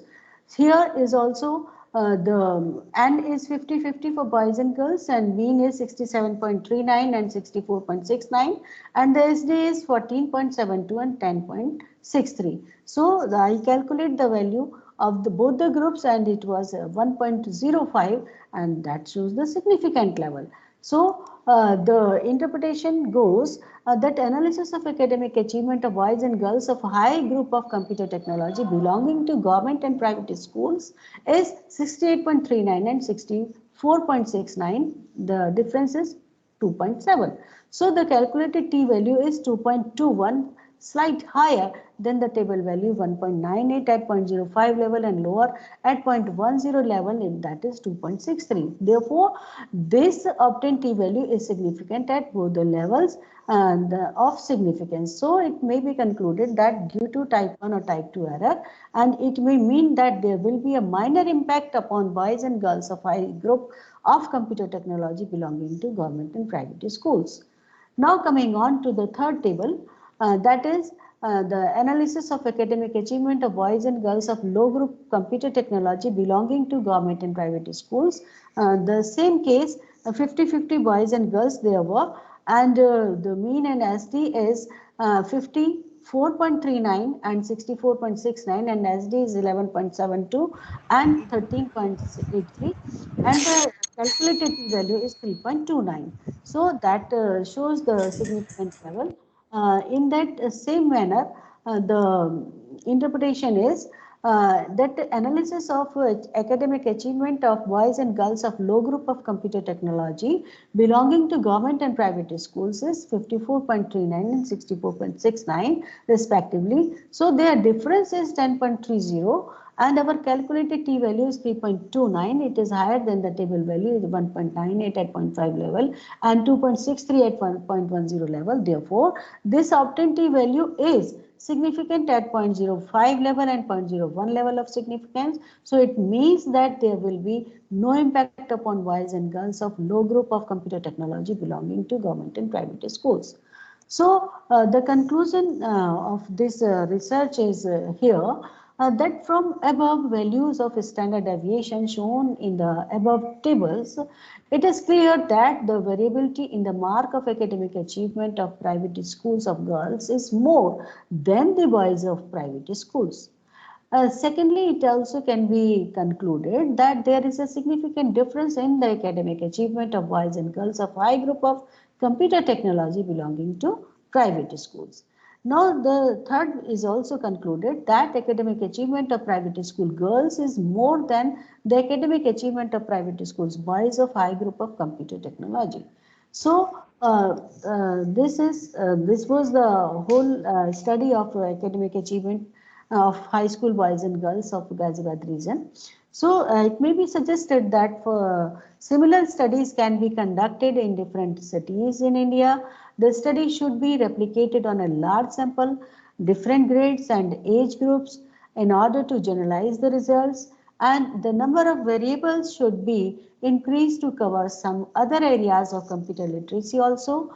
And similarly, the study of the present one should be conducted on a sample taking government and private schools in rural areas and urban areas. Comparative study should also be conducted on computer literacy between rural and urban areas of children. So this was all my research paper on computer technology and academic achievement study. So this was over from my side. Thank you, ma'am. Okay. Thank you. Okay. Thank you, Dr. Bhuvnesh. Yes. I would say I really agree with you, and I certainly appreciate the kind of enthusiasm you showed to read out those data because it is not my cup of tea actually. So it's not easy. I agree, it's not easy. Thank you, ma'am. Okay, ma'am. But it do not sound interesting to listen. No, ma'am. No, ma'am. It was interesting, but we were feeling as if we need to see it on screen also. So never mind. The data was actually the outcomes are really good, so we can adhere well. Okay. Okay. Thank you, ma'am. Okay, thanks, Shelly ma'am also. Thanks to Shelly ma'am also. No, thank you, I'm Bhuvnesh. listening both of you. Okay, ma'am. I really wanted to see the whole data. I wanted to see the things so that I can make it more comprehensible. Yeah, but that's fine. I salute to your courage that without PPT you presented it so fluently. Okay. Yeah. Shelly ma'am is telling efforts are appreciated. Yes, definitely. Thank you, ma'am. Okay. Okay, my pleasure, ma'am. My pleasure. Yeah, definitely. Okay. Okay, Now it's our pleasure to invite Vaishnavi Sharma. Is Vaishnavi available? Yes, ma'am. Okay.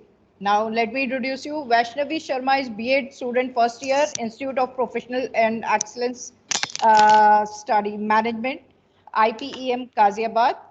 And her topic is cooperative analysis of science textbooks prescribed by Ncrt and Icsc board at grade A. Beta, you may begin, but first share your PPT. Vaishnavi, please share your PPT. Okay. Yes, ma'am.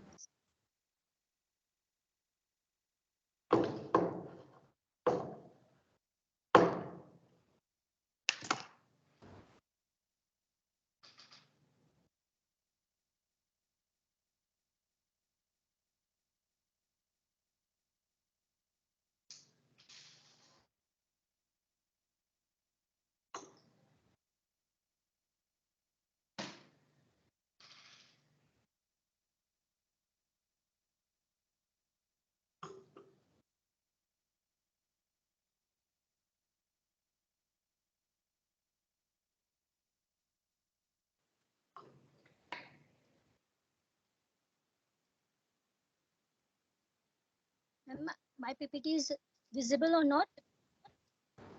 Yes, child. It's visible. Yes, it's visible. Okay. Good afternoon to one and all present here. Myself, Vaishnavi Sharma. First of all, I would like to thank my teachers for giving me an opportunity to represent my college, and especially most important thanks to Dr. Shelly ma'am for giving her precious time. Now, without wasting my time, I come to on straight talk on my topic. My topic is comparative analysis of science textbook described by NCRT and ICSE board at grade 8. The main objective of my topic is just to analyze the level of content present in the textbook. To find out the topic present in the textbook should lead students to reason, to use creative thoughts, comparing and making inferences. The methodology I use as far as science subject is concerned, I took the book of NCRT board as well as ICSC board.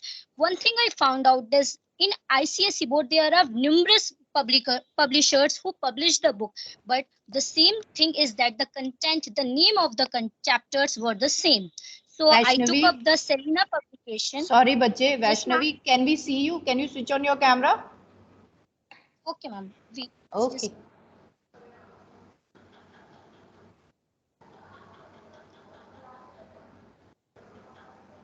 Means now I am visible? Not exactly. Yes. TP is coming. Wait. Okay, as you wish, you continue. Please continue. Okay, ma'am. Vaishnavi, beautiful DP. Thank you. On comparative studying of both textbook, on the basis of each and every important parameters was done, each and every part is checked properly. The parameters of judging is content, language, expressions, wordings, third learning, design and layout. Now the first parameter, content of NCRT and ICSE science textbooks. While seeing the content, I noticed that there are 7 activities in the ICSC book, but the equipments required for these activities were not easily feasible. You need children take the difficulties in performing the activities. While in NCRT, there were 11 activities and the activities all are performed with the easily available equipment so that students can perform it very well. In ICSE, there are 3 to 4 numerical examples in the content of the textbooks, but there are no numerical example present in NCRT. In ICSE, previous knowledge is given with reference to previous chapter so that the chapter can be understood very importantly and very easily. But in NCRT, there was no such previous knowledge were given. In ICSE comparative mode description, each terminology is explained very clearly, but there are less descriptive content in NCRT. In NCRT, there was integration of 2 fields. In this sound chapter, there were integration of 2 fields, that is biology and physics. But in ICSE, only the focus is on physics. There was no integration. Lacking diagrammatic representations for better understanding in NCRT book, but we can see the more diagrammatic representation in ICSE textbook. In ICSE, advanced syllabus is there as compared to NCRT. When I looked for the same content, I found out that in ICSE, the content is given in NCRT class 9th. So I concluded that in ICSE, it is the high 1-step advanced syllabus. Now my second parameter, which is language and expression. First, language. In ICSE, the content is very descriptive, but the language should be easily. Although it is easier than NCRT, understandable, but still lacking for easy understandable level at grade 8. But when we see NCRT book, the content is not so easy, not so understandable. When it comes for expression, there is specifically defined terms. As I said, terminology are easily and clearly intensifiedly defined. But when it comes to NCRT, the terminology are not so intensely defined. There was difficulty. My third parameter, learning. In NCRT, learning objectives are framed appropriately, not in terms of behavior change, but we can see in ICSE textbook, learning objectives were framed appropriately in terms of learner behavior changes. My fourth parameter is design and layout of the textbook. In ICSE, design and layout for activities and graphical representation of content is proper. But when it comes for NCRT, the graphical layout, although for activities it is proper, it is perfect. But when it comes for content, there was lacking in the layout pattern as well as no maximum table formation pattern. But in ICSE, there were maximum table formation for better learning. Now I come from questionnaire comparison. When it is in NCRT, no back questions answers were given. There were no answers of the back question, but in ICSE, the answers were given. Although the questions of MCQ, true, false, fill-ups are all at knowledge level of cognitive domain.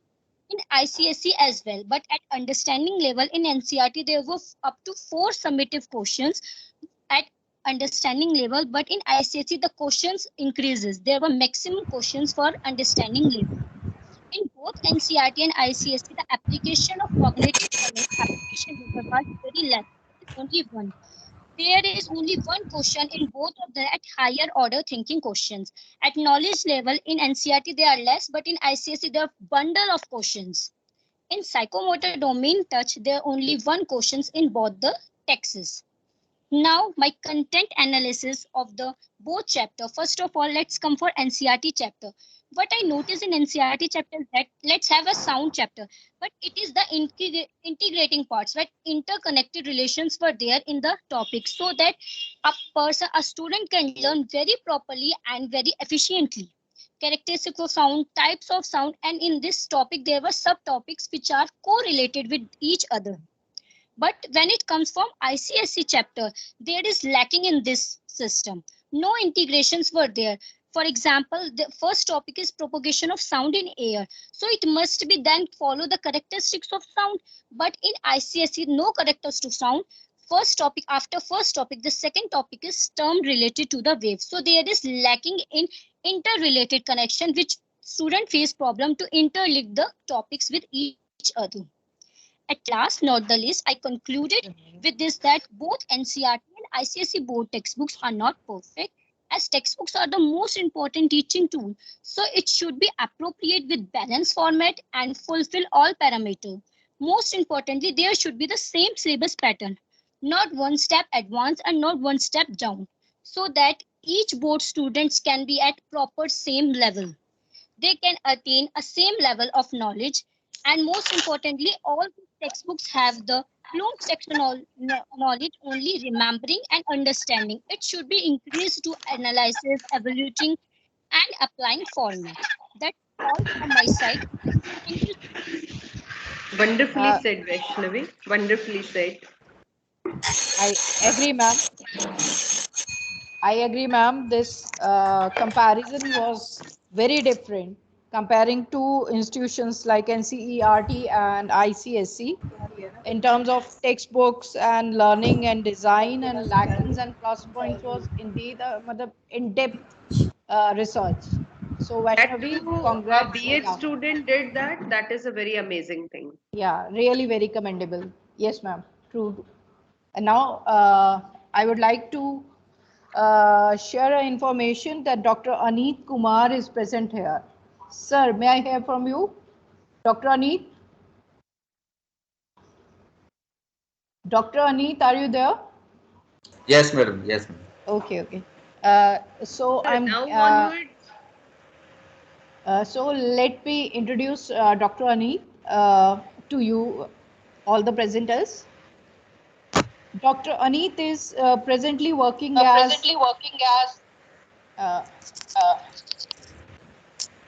Dr. Anit is presently working as Dean Education, UIE, Sant Baba Bhag Singh University, Punjab, India. He is MSc, MEd, PhD, UGC, NET education, and has more than 20 years of teaching research experience. He has been awarded the Best Educationist Award by Global Education Research Association, GERA, and 5-year Association Award from Fagbada University. He has published 2 scales and 1 book and written 31 research papers, which is a great number. He has successfully guided 1 PhD, 12 MPhil and 37 MEd students beyond. I think it's a rare capacity. He is a life member of various professional bodies like GERA, AIAER, CTE, ERA, and some others. We welcome you, sir, for chairing the session. With your consent, and wishes, I would like to invite the next presenter. Right, ma'am. Right. Okay. And ma'am, I take your leave now, and Anit sir is there to chair. Thank you so much. If you like, ma'am, you can be here for 1 or 2 presentations. Okay, so then after that I will leave. Fine. Sure, ma'am. Thank you Hello, so Shri much. Madam. Good afternoon. Hello, good afternoon, Anit sir. How are you? Fine, fine. Fine. So, sir, on behalf of myself also, please conclude the session at the end because. Okay, okay, Okay. Thank you so much. Thank you. okay. Right. Yes, our first presenter is Rajesh Kumar. Uh, Mr. Rajesh Kumar, are you there? Mr. Yes, Rajesh? ma'am. Okay. Hello. Yes, sir, let me introduce you. Mr. Rajesh Kumar is a research scholar, School of Education, 𝓜𝓸𝓻𝓮 University, Greater Noida. His topic is school guardians and community partnership, the enhancement of children's learning. Sir, please proceed, but share your PPT first. Okay, thank you, ma'am. Thank you. Share your PPT, sir.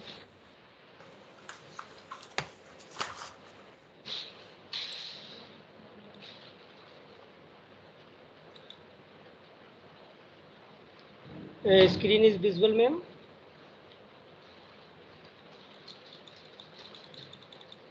Sir. Yes, sir, we are able to see. Yes, sir. Okay. My topic is school guardians and community partnership, the enhancement of children's learning. Education creates humanity in children. Various studies shows that guardians' involvement can help in academic achievement of their children. The role of guardians is very important for their ward and to improve their academic achievement. Despite strong agreement on the importance of guardians' involvement, most schools, districts, and states still need help in developing comprehensive program of school guardians and community partnership. This article outlines better systems and strategy to broaden powerful partnership programs. In this article, workshop and guidelines suggested at district and state level to the partnership of school and guardians to help school. Next, parents are the pivotal link between children and schools or institute. Parents school और institute के school के और बच्चों के बीच एक ऐसी कड़ी है जो अच्छे से सही रूप में अगर इन्वॉल्वमेंट अपना रखते हैं तो बच्चे के शिक्षा को और उन्नत बनाया जाता है. इसी क्रम में on the world wide scale maternal involvement in faculty has lengthy been heralded as an vital and superb variable on children's educational and socio-emotional development.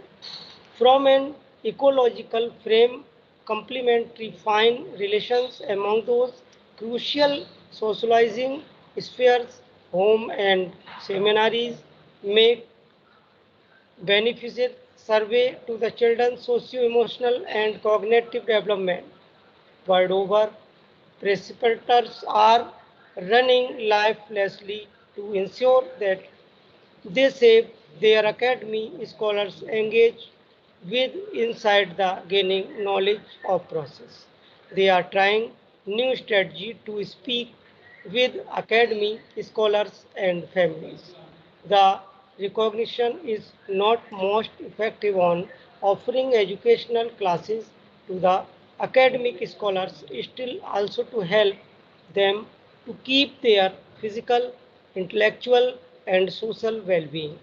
There is also strong support from international distribution showing the positive influence of motherly involvement over academic achievement, as has been demonstrated in a variety of meta-analysis across different populations and educational situations.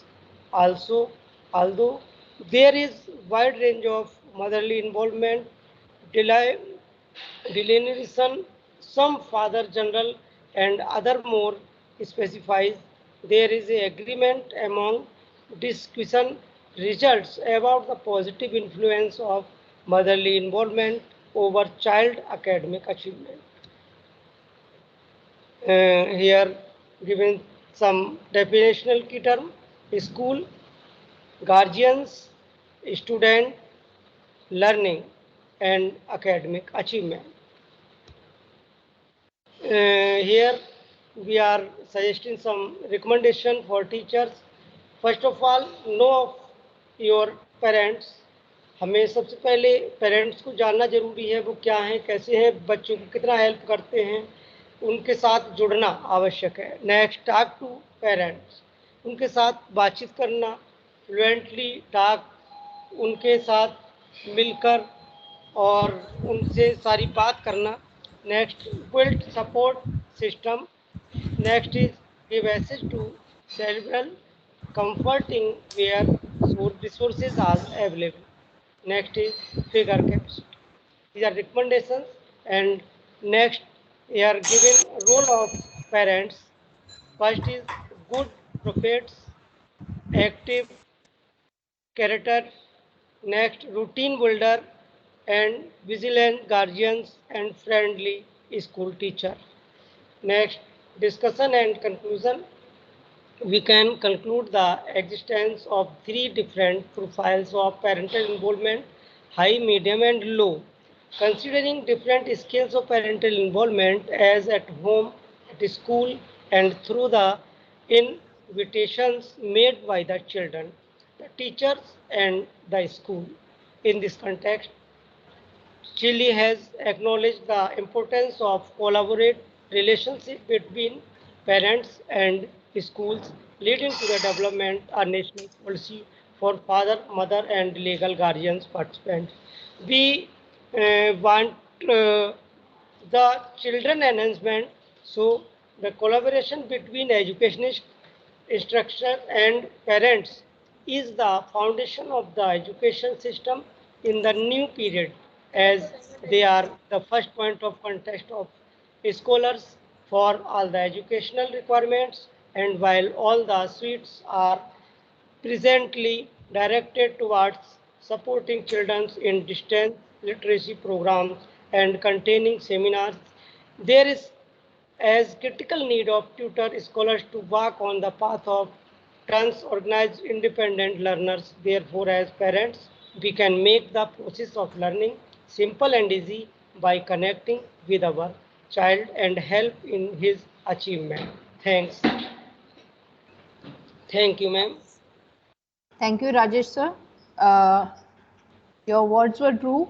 School guardians and community partnership can only enhance the child's learning. Alone, a child or alone some online training can't help it. We all have to come together to enhance children's learning. Nicely said. Thank you, sir. Now, our next presenter is Kavita Rani. Kavita, are you available? Kavita, are you there? Yes, ma'am. Okay. Wait, child. So let me introduce Kavita. Ms. Kavita is research scholar from MET Institute of Education, MET University, Noida. Her topic is life skills and workforce preparation. So let's see how it turns out. All the best, Kavita, you may begin. Thank you, ma'am. Yeah.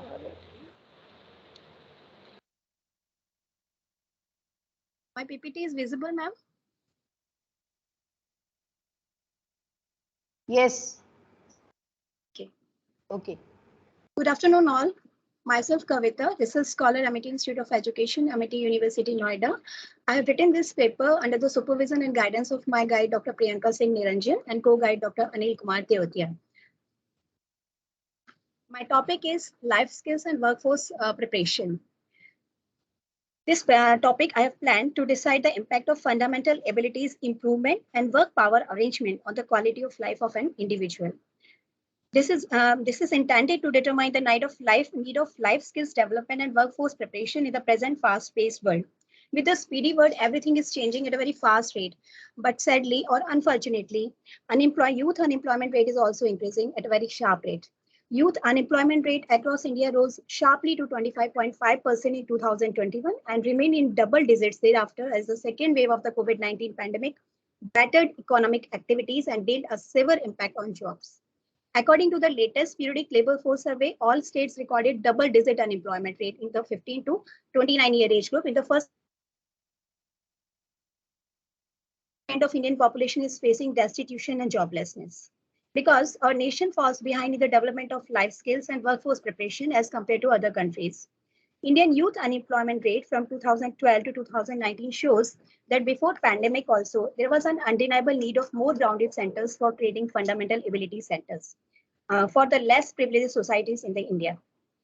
This table shows Indian youth unemployment rate from 2012 to 2019. We can see that in 2012, it was 21.24%. And then 2013, 21.7%, 2014, 21.99%, and so on. And the last time when it was measured was 23.01% in 2019. So we can see the sharp increase in the youth unemployment rate every year. So what's the need and significance of life skills and work power development? Development of life skills and workforce preparation is an urgent need of India. The less privileged youth of India are facing difficulties for building better lives as they don't have abilities to explore life opportunities. So to get ready for future professions, youth need first thing, holistic education. That includes practical vocational skills to develop professional abilities. Second, revamping of vocational education as per the recommendation of National Education Policy 2020. It extensively discusses the revamping of vocational education. The policy focuses on bringing vocational education into mainstream education. According to it, there is a requirement of potentially explosive growth of vocational education in the country, for which all education institutions are to integrate vocational education into their curriculum. Then enabling environment of collaboration and partnership of government and non-government organizations for an effective implementation of life skills intervention in Indian education system is required. Different programs related to workforce preparations. United Nations programs that defines education as a key to bring different changes in knowledge, skill, value, and to make a sustainable person in society. And UNESCO 2014 report also shows that education for sustainable means to acquire new knowledge and skill requires for a sustainable future. Council of the European Union 2010 also remarked skill and practical based vocational education. World Economic Forum emphasized reskilling revolution for sustainability. With the changing time, labor market is also changing. So appropriately skilled persons are given privilege in almost all job sectors. Important terms I've used in this paper: life skills, workforce preparations. What is life skill? Life skill is a group of psychosocial competencies and interpersonal skills that help people make informed decisions, solve problems, think critically and creatively, communicate effectively, build healthy relationships, empathize with others, and manage their lives. UNESCO also defined it as a behavior change or behavior development approach designed to address a balance of three areas, mainly knowledge, attitude, and skills. And what is workforce preparation? These are the activities, programs, or services designed to help an individual to acquire a combination of basic academic skills, critical thinking skills, digital literacy skills, and self-management skills. Now, the question arises, why youth is excluded from jobs and training? What's the major reason? Major reason is limited focal point of much professional preparing and the absence of tasks to match their capability. Understanding system and obtaining skills are necessary for successful transitions and removing inequities.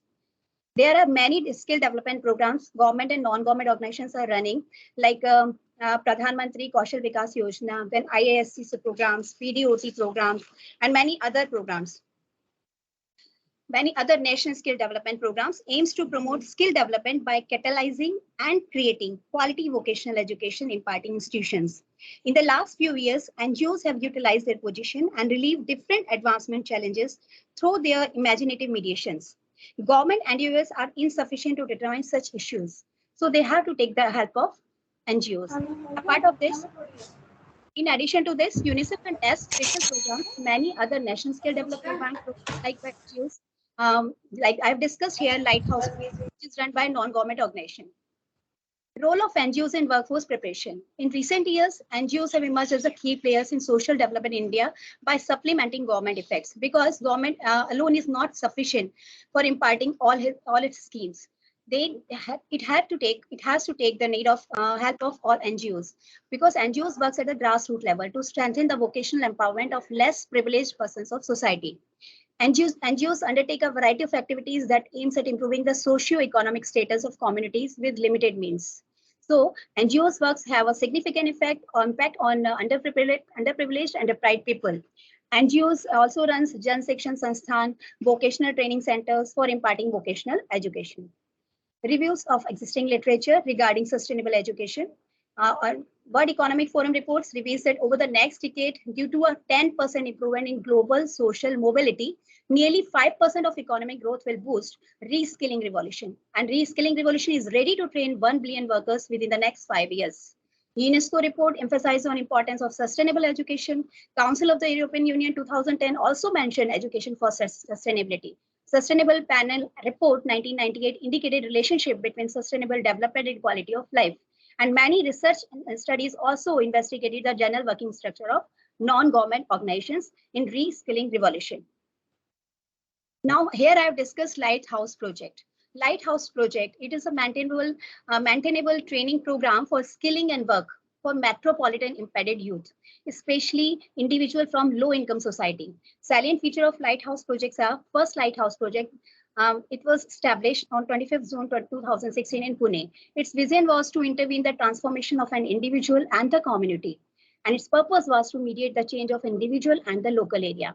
It was launched by Pune Municipal Corporation and Pune City Connect in collaboration with the Smart City Mission. Today, 8 lighthouses, one in each administrative ward, is working. Total 11 lighthouses are there, but 8 lighthouses are operational. On the same pattern, Delhi government also planned Delhi Skill and Entrepreneurship University and Lighthouse projects for marginalized persons. It's aimed to promote skill development by catalyzing and creating quality vocational education imparting institutions, to transform individuals by integrating workforce preparation and life skills. So what are the objectives of Lighthouse mission? The objective is to find out the impact of life skills development and training on the life of the youth belongs to marginalized society. And to study the efforts and effectiveness of Pune Lighthouse projects in promulgating skill development program. This study is delimited to Pune Lighthouse project and Delhi Skill and Entrepreneurship University and Lighthouse project through collaboration with Pune Lighthouse establishments. Survey method has been adopted for the study. On the basis of interpretation analysis of the data, it showed operational framework to teach life skills in Pune Lighthouse project, how it works actually. So there are different type of courses in this Lighthouse project. And it functions like first step is to access the life skills programs for different sections of the society. Second, identification of the learner from that section of the society. Then informative programs, gender and equality focused procedures and assessments. Third, development of human capacities and life skills such as reflection, listening skills, empathy, creativity, problem solving, etc. Then counseling and guidance is also there. It counsels individuals about different jobs so that the youth can choose to work as an apprentice in a vocation of his and her choice. Skilling, entrepreneurial and academic programs are also there to acquire youth necessary vocational skills. Then internship and placement programs are there to assist an individual in placement. And skill marketplace, it is very important. Skill Marketplace online portal for market linkages is also available to connect service providers with those who need services. Youth can register himself on this Skill Marketplace. Impact of Lighthouse project. What's the impact? When they started Lighthouse project for the first time in year 2016, very few youths were enrolled there, like 18 or 19. Then now, in 2000, last survey was being done on 2020, and the number of lighthouses guiding youth is now total is 11. 8 are working. Number of slum communities covered 400. Number of youth enrolled 12,000 plus. Number of youth completed training 9,000 plus. Number of youth got placement or self-employment employed 5,500 plus. Number of youth opted for higher education after training. These are 900, and number of youth got placement still at work post 1 year are 63%.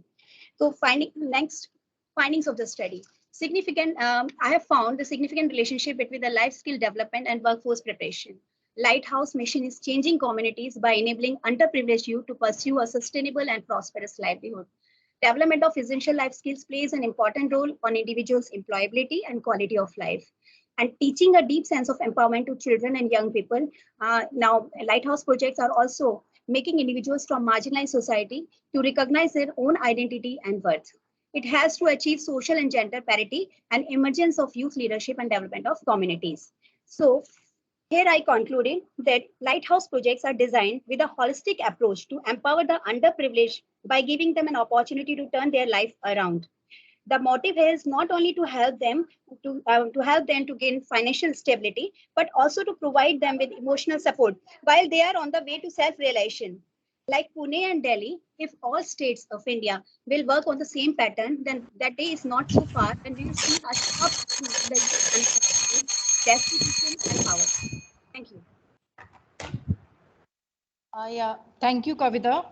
I must say, yeah, thank you, Kavita. I must say you are a great communicator, and your PPT was visually very appealing and very nice, informative research paper. I really appreciated it. Anit sir must be agree with me. Thank you, ma'am. Actually, I wanted to share some success stories also here, but time is very less. Because like Raghu sir said in the starting session, no, we have to learn and we have to observe simple examples or experiences in our life. So we will come to know many things about the life of we will read about the success stories of the beneficiaries of Lighthouse mission or project, then we will come to the exact working of the Lighthouse mission or projects. Sir, you have to say something. Do you need to? Do you It's want fine. to say? I think much has been said. Yeah. So, Yeah. so whatever your remark is absolutely right. Yes. Sir. Thank you. Thank you, Kavita. Thank you so much. Now I'm yeah. Now I'm announcing the. You may switch off the camera, Kavita. Miss Kavita, you may switch off the camera. Now I'm announcing a name that is 𝓜𝓸𝓻𝓮 𝓥𝓲𝓪. Miss 𝓜𝓜𝓻𝓮 𝓥𝓲𝓪, are you there? Dr. 𝓜𝓜𝓻𝓮 𝓥𝓲𝓪, are you there?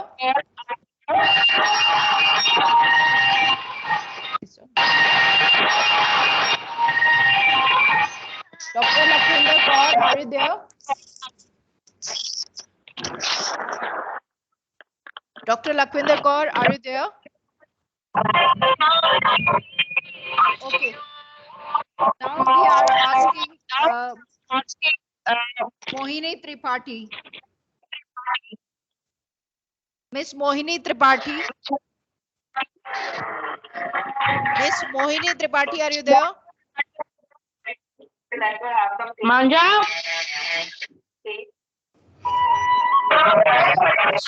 Miss Mohini Tripathi. Muskan Gupta's mic is on, I guess. So the Muskan disturbance Gupta, is coming please from there. switch off your mic. Yes, I am again asking Miss Dr. 𝓜𝓜𝓻𝓮 𝓥𝓲𝓪. Okay. Now, Miss Mohini Tripathi. Can I call Aditi Agarwal? Yes, ma'am. Aditi Agarwal is there? Yes, ma'am. Child, can you present your PPT now? Yes, ma'am. Let me introduce. Aditi Agarwal is a master's in applied psychology, MET University of Psychology, MET Institute, Noida, Uttar Pradesh. Her topic. I'm not able to share my PPT. Why it is that? I'm not a presenter, that's why I cannot present my PPT. Okay, beta. You may switch off your camera. You may switch off your camera, please. Now you are presenter, beta. You can present your PPT. Okay, ma'am. Thank you, ma'am. Okay, Aditi, are you coming? Yes, ma'am. Please, beta, share your PPT. Ma'am, my PPT is visible? Yeah, perfect. Okay.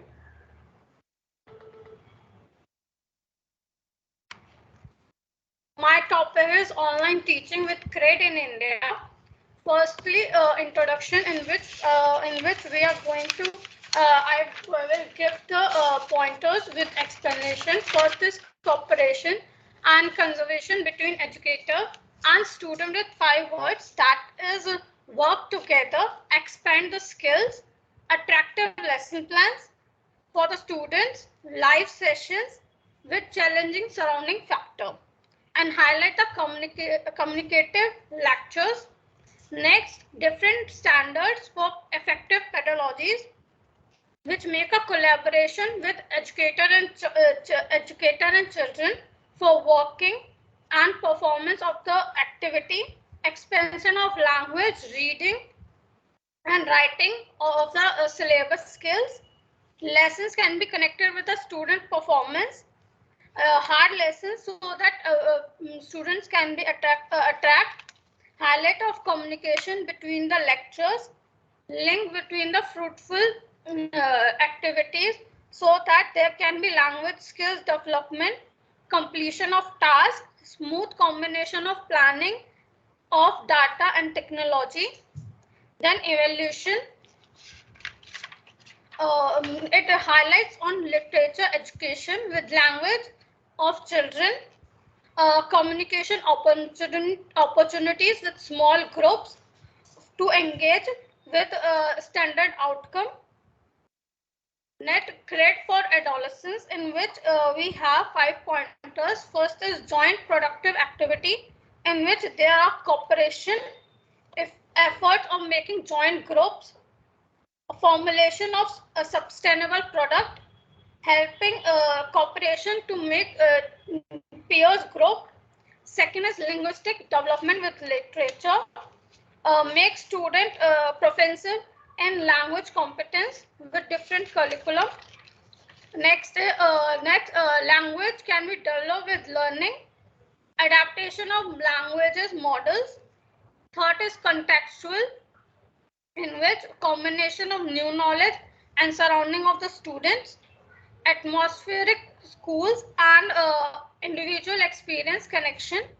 Fourth is complex thinking, which give an elaborative outline of activities that in curriculum, highlight the knowledge of thinking action, concentrate on evaluation of student activity. Fifth is instructional conservation, in which though two dialogues come, instruction and conservation, in which small group are formed for goal and academics, bringing different questions which can be addictive or listening for the children's. Judgment can be done on the children question and academic goals. Modeling observation concept can be given, behavior process, innovation and group product. There are many certain great standards for teacher or guide, in which it became many important for social life and school. Then it make a curriculum with a language ability and learning curriculum, and conversation with different students so that curriculum may be more processed. So, now 7 form of assistance and grid, which give a design for more conceptual thinking and process. Behavioral therapy for assisting reward and punishment to the students. Instructional give direction with responsibilities of boost for performance and instructions. Intelligence design facilitate for estimate growth of learning. Now, create society building and product context, which perform the activity done by personally or in group, problem solving, regular appraisal for tied values.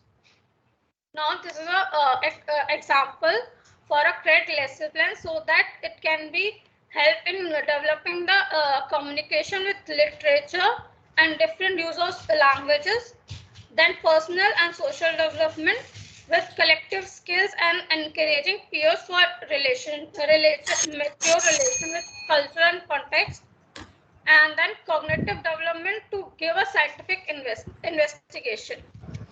Thread in Indian schools, teacher and educator adapt different ICT skills with a mentoring session and develop a question bank for assessment and school-based assessments, and given need to prior guidelines and innovation methods.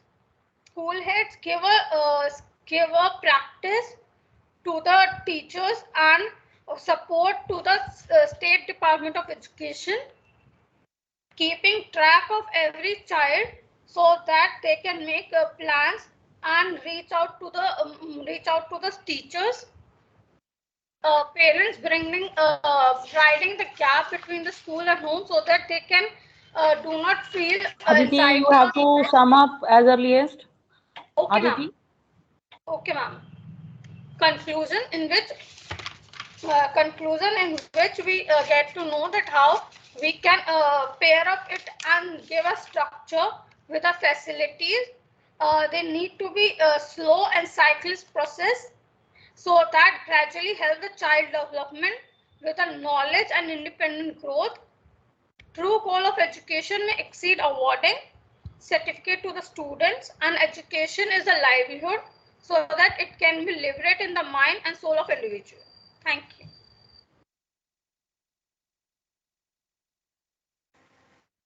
Thank you, Aditi. Now, the next participant among us is Mohini Tripathi. Is Mohini Tripathi there? Mohini Tripathi?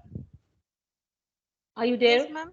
Okay. Yes, now, she is going to present her paper on the topic Effect of STEM Learning Approach on Academic Achievement in Science. And she is from Department of Teacher Education, Central University of South Bihar, as a research scholar. So kindly share your presentation. Ma'am, I'm not able to share my presentation. I would request the technical team to kindly see the issue. I think I can see your mobile phone. You just start sharing. Yes, ma'am.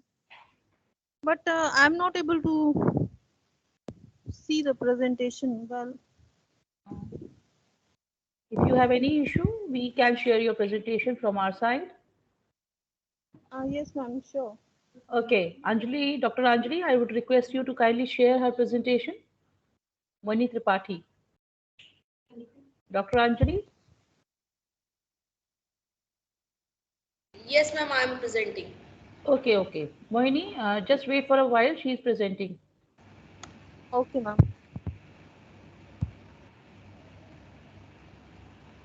Very good afternoon to everyone.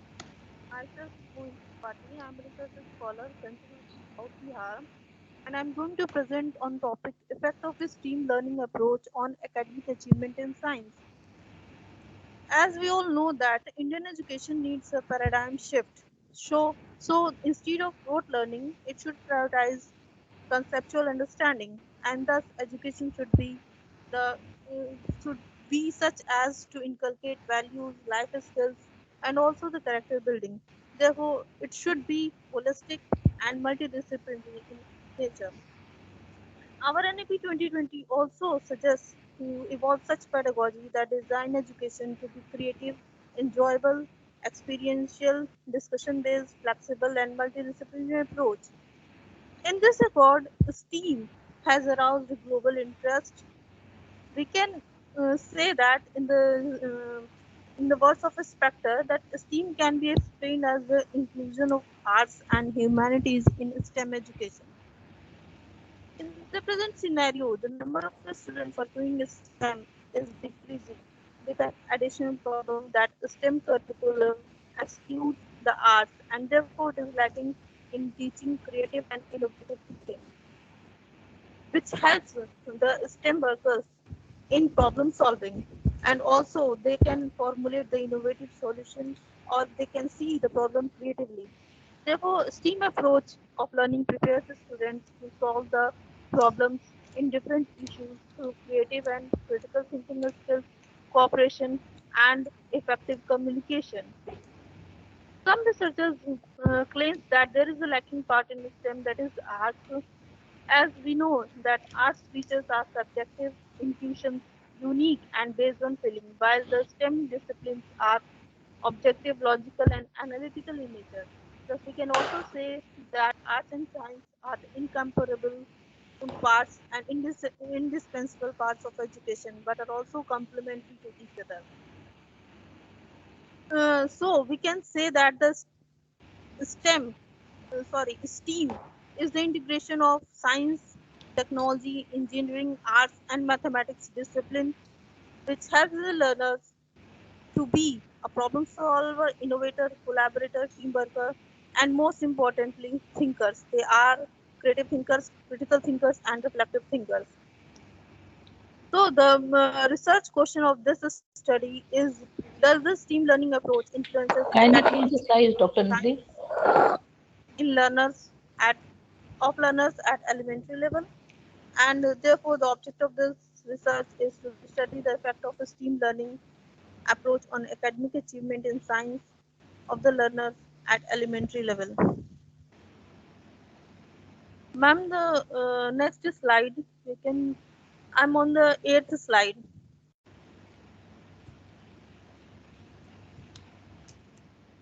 8th one.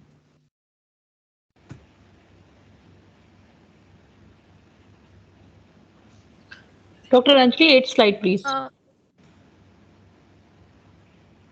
Yes, ma'am, I'm on 8th slide. Is it okay now? Yes, ma'am. Therefore, we can say that the objective of the research is to study the effect of a STEAM learning approach on academic achievement in science of learners at elementary level. Next slide, please. So the research hypothesis is there is an effect of a STEAM learning approach on academic achievement in science of the learners at elementary level. So the null hypothesis is there is no effect of a STEAM learning approach on academic achievement in science of the learners at elementary level. This is quantitative in nature. Therefore, non-equivalent control group design of cost experiment design was used, and the middle school data was chosen as the sample of the study. We can say, as you can see, that there were three projects in my study. First one was the problem that due to COVID-19, the economic condition of the families was not good. So for this problem, the students, you can see that prepare the toys for from the waste products, as you can see in the pictures. Next slide, ma'am. Ma'am, on the 12th slide. 12th and 13th.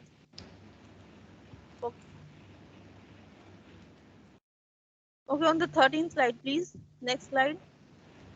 So on the next, in the second projects, as the school, there was lot of not connecting to the light connection was not there. So the students were prepared the wall decor and different lamps from the electric current, current from the cell battery, and they prepared their projects on this topic.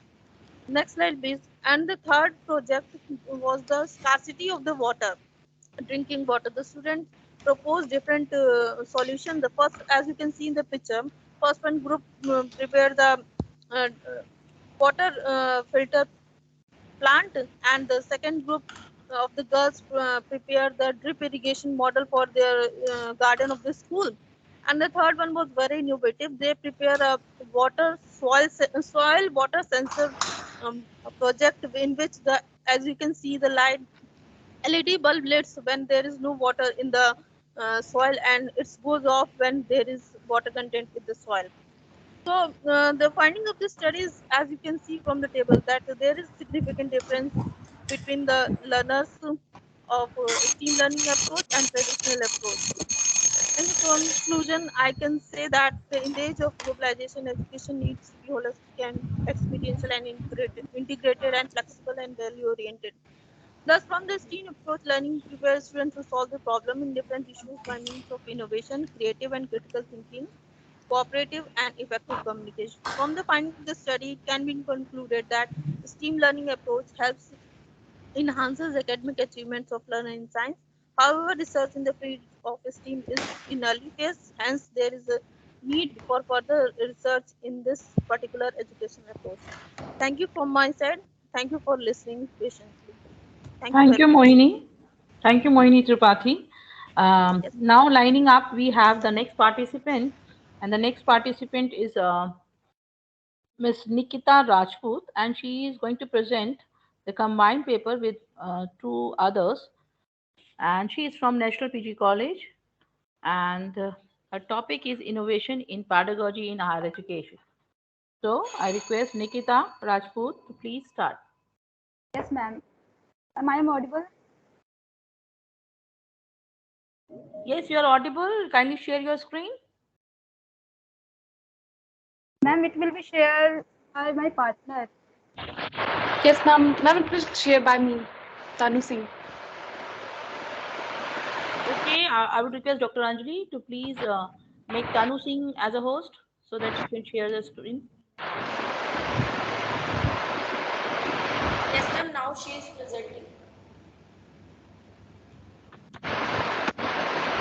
Ma'am, it is visible? Yeah, it is visible. Now you can start. Okay.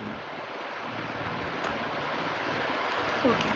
Good afternoon, everyone. My name is Tanu Singh, and I'm from Lucknow, Uttar Pradesh. I'm a student of National PG College, and now I'm going to present my research topic, Innovation in Pedagogy in Higher Education. But before going further, I would like to discuss why innovative pedagogy is needed. So, innovative pedagogy is need to transform the learning and teaching process according to the futuristic need. It is designed and implement in a meaningful way so that students can able to connect with the educator and understand each and every topic more clearly. So, pedagogy can improve the quality of teaching and help students to gain a deeper grasp of fundamentals material. And student can also expand their knowledge base and also connect their self with the educator and use their knowledge base to connect with the real world context. So I would like to present my first slide, which is introduction part, which says that education is a need of modern era. With the advancement of technology, we need some pedagogical approaches to compete with today's need.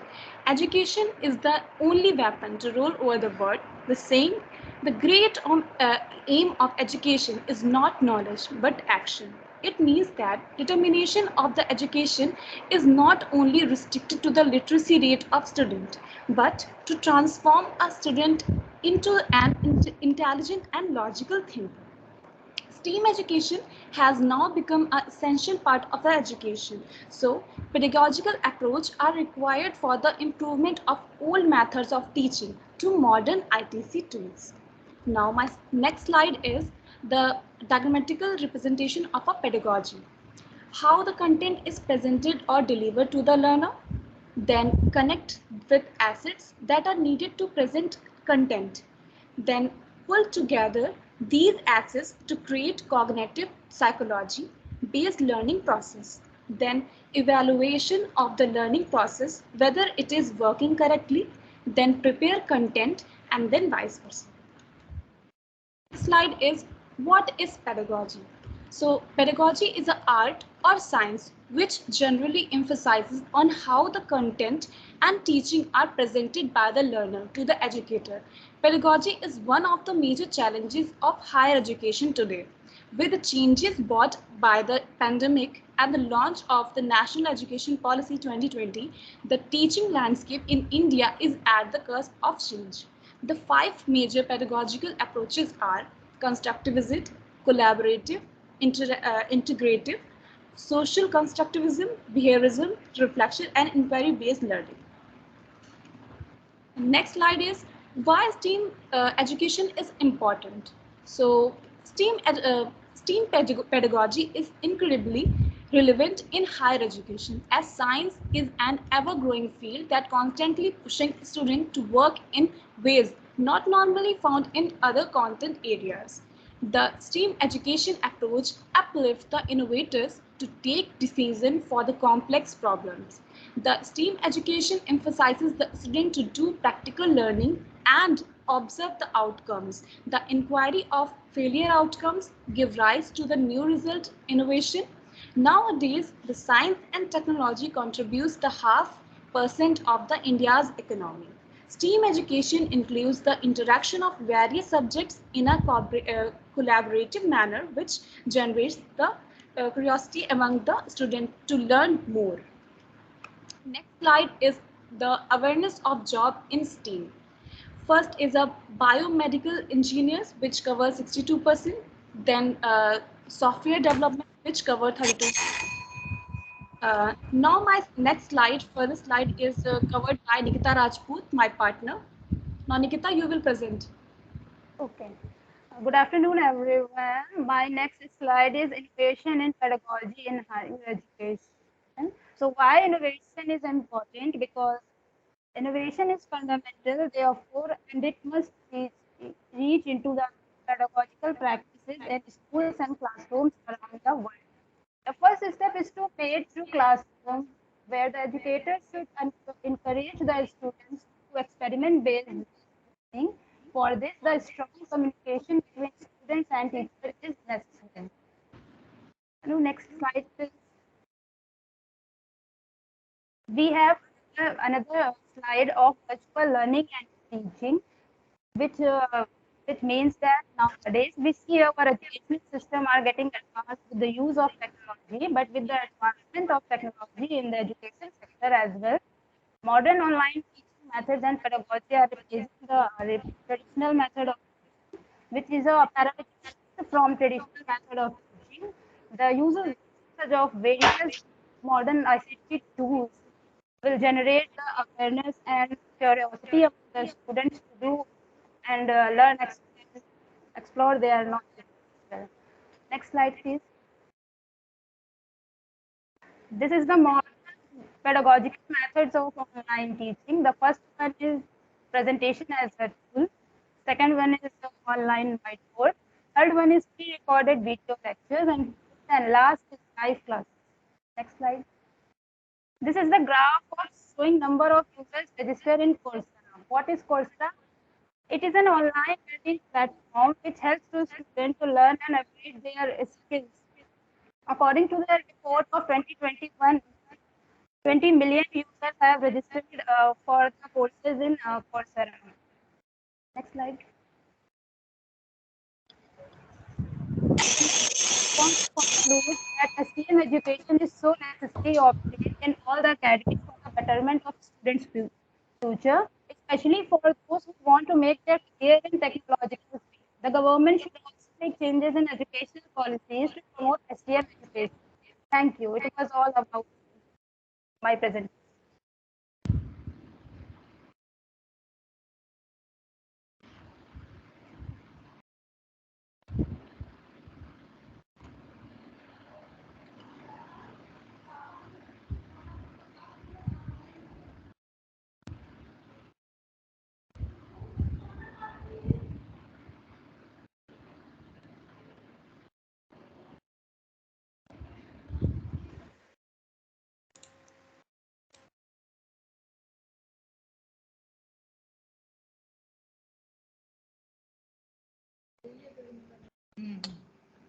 Yes. Yes, I would like to call upon Garima Singh. Can we have Garima Singh? Miss Garima Singh, are you there? Yes, ma'am, I'm there. Miss Garima Singh, are you there? Yes, ma'am, I'm there. Can you hear me? Miss Sunita, you may switch off your camera, please. Ma'am, can you hear me? Ma'am, Miss Garima Singh, yes, are you yes. there? Excuse me, ma'am, Sunita here. Yes, Garima. Ma'am, actually, I was. You are audible. Present your presentation. I'm Sunita. Garima Hello, Singh, ma'am, I'm I'm Sunita. calling upon Garima Singh. Garima Singh. Yes, ma'am. Hello. Ma'am, can you hear me? Sunita ma'am, can we Dr. talk? Manisha Singh. Yes. After. Okay. Ma'am, I was having my presentation before Garima, ma'am. Yes, after Garima, you can Garima, present. are you there? Garima, are you there? Yes, ma'am, I'm there. Can you hear me? Yeah, sure. Actually, Sunita ma'am's voice was overpowering my voice. Yeah. Shall I Okay, start? okay. Let me see. Yeah, Garima, will you give me a chance to introduce you? Sure, ma'am. Yeah, ma'am. Yeah. Garima Singh, our next presenter, is PhD scholar from MIT Institute of Education, MIT University, Noida. ये nouns madam को दिखाते हुए जाना, Manoj madam को कि Who's Sunita ने अपने speaking? आप कहा कि गरिमा के बाद मैं करूंगी। Dr. Anjali Raj. Okay. Ma'am, can you see my presentation? Yeah, I could see. Now, may I announce the title? Yes, sure, ma'am. Yeah, Garima, your title is e-learning? Yes, ma'am. The e-learning title of during COVID-19. You may continue, Beta. Yeah. So good afternoon, everyone. My name is Garima Singh. I'm research scholar in Amity Institute of Education, Noida. So the title of my presentation is a critical analysis of the preparedness of schools for implementing coding classes. So the aim of this research was to conduct a critical analysis of the schools, of the preparedness of the schools for coding classes. Now, technology has brought a colossal of transformation in human lives, with coding being one of the gifts of the change. Learning to code has brought an undesirable change in the modern education system, making it an increasingly core part of it. Experts believe that learning coding is equally important for the early learners. As per the reports, during the last decade, the role of coding experts have upsurged by 650%. The government of India understood this need and have come up with few recommendations in NEP 2020 by introducing coding and robotics in school from class 6th onwards. This inclusion has now changed how the schools work, as they need to be prepared for in various aspects like infrastructure, internet services, well-trained faculty, computer labs to implement the coding classes. So this study was conducted by analyzing the preparedness of school, and data was collected from 5 schools in Ghaziabad. So the data was collected with the help of semi-structured interviews, surveys, checklists, and observation over the duration of 6 months. During the study, several observations were made where field notes were taken into the understanding, and the critical analysis was done. Now, the data was collected and was then analyzed. The analysis mainly focused on evaluating the readiness of the faculty by evaluating their basic computing skills. The analysis was deductive and was constantly searching for the basic benchmarks. Yeah, the basic benchmarks like proper infrastructure, functional computer labs, proper internet connection, a well-designed teaching plan, and trained faculty. So the findings after the whole process of 6 months was, during the initial surveys and interviews, it was found that 4 out of 5 schools were more inclined towards training their current teachers instead of hiring the new faculty who is expertise in teaching coding and robotics to the students. Many instructors were not well versed with the proper usage of computers and lacked a well-designed teaching plan was also observed. Initially, the school lacked the proper infrastructure to facilitate the commencement of coding classes, but with time, it was observed that the school started to show more interest towards the development of proper computer labs and brought new computer systems that were required to implement coding courses. As the time passed by, 3 schools have started a teacher training program to train their faculty with the skills. Now, I would like to talk about how the schools have started to implement this process. So industry experts are conducting training sessions on the skill domains listed in the syllabus to a group of selected teachers who are termed as master teachers. Master teachers brainstorm and arrive at a lesson plan. So the lesson plan includes 21st century skills, so, like computational skills, critical thinking, problem solving, etc. So they write a detailed handbook which is planned week-wise. They then train computer teachers to implement coding lesson plan in the class. In this, the computer teachers are empowered to decide and plan the entire implementation of lesson plan in classes. So the teachers are basically given full independence on how they want to teach their kids or how they want to implement the lesson plan that has been given to them. So after that, the syllabus has been divided into two parts, which is compulsory and optional. In compulsory, the compulsory syllabus, it is taught during the school hours for 2 sessions per week, and in the optional, topics like AI, artificial intelligence, machine learning and robotics are taught by special instructors which are named TGF fellows. So this is the whole process by which the schools have taken. The schools have uh, put into their systems to teach coding to their students. So this study was the reasons driving this was basically the schools were not initially interested in implementing coding in their schools. This was because of the lack of funds and the lack of well-trained faculties. The various factors that led to the first step towards the implementation of coding courses were increased interest of parents towards these schools and organizations that offered coding courses.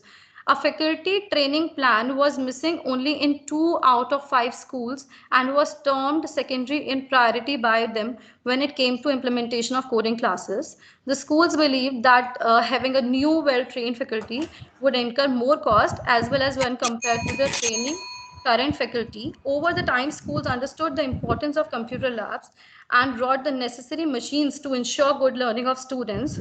One of the school also introduced a student training program where the senior students who were well versed with the basic coding skill will teach the young children, those who wants to learn this coding. So thank you so much. This was my presentation. Thank you, Garima. Your efforts are definitely reflected. Nice job on presentation, I must say. Thank you so much. Thanks a lot. Yes, sir. Yeah. Yes, of course. Yes, of course. Thank you. It was nice presentation. Thank you, Dr. Nee. Now we are moving to the next presenter. Our next presenter is Nidhi Chauhan.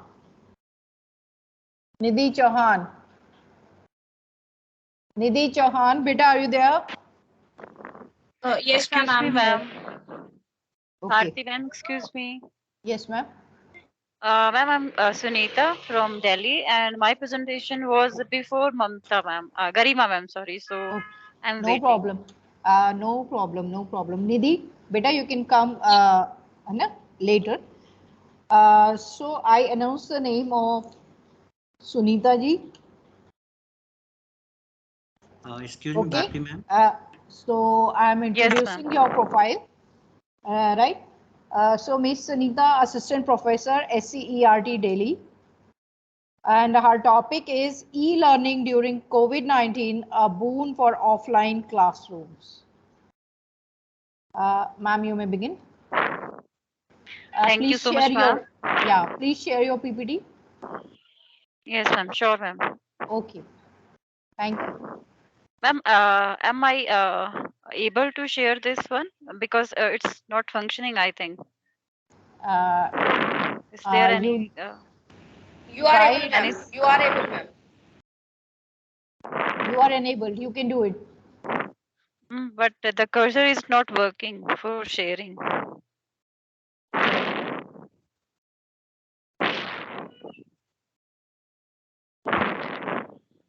Take few seconds. Ma'am, my PPT is also with the institute. So if that can be shared from the institute side, then it would be fine. Because it's, I don't know why it's not working, but the share switch is not. Yes. Yes, ma'am. Now, yes, it's functional right now. Okay. I'm sharing Sunita ma'am, and now you can proceed.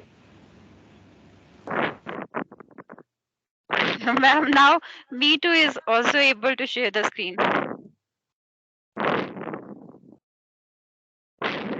Ma'am, shall I? Yeah, sure.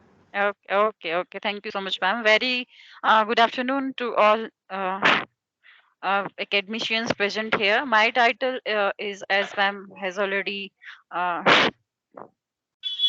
given us, e-learning during COVID-19, a boon for offline classrooms. So,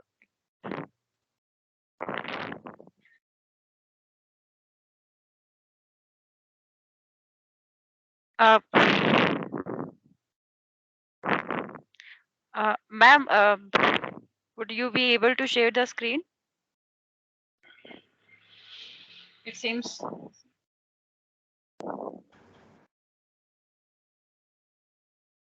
Hello. Yes, ma'am. Ma'am. Yes, ma'am. Okay, thank you. Okay, thank you, ma'am.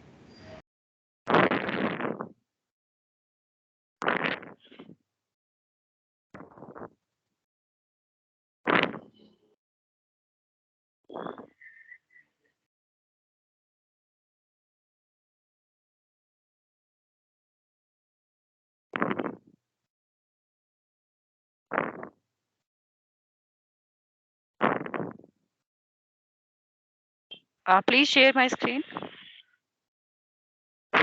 My PPT, sorry.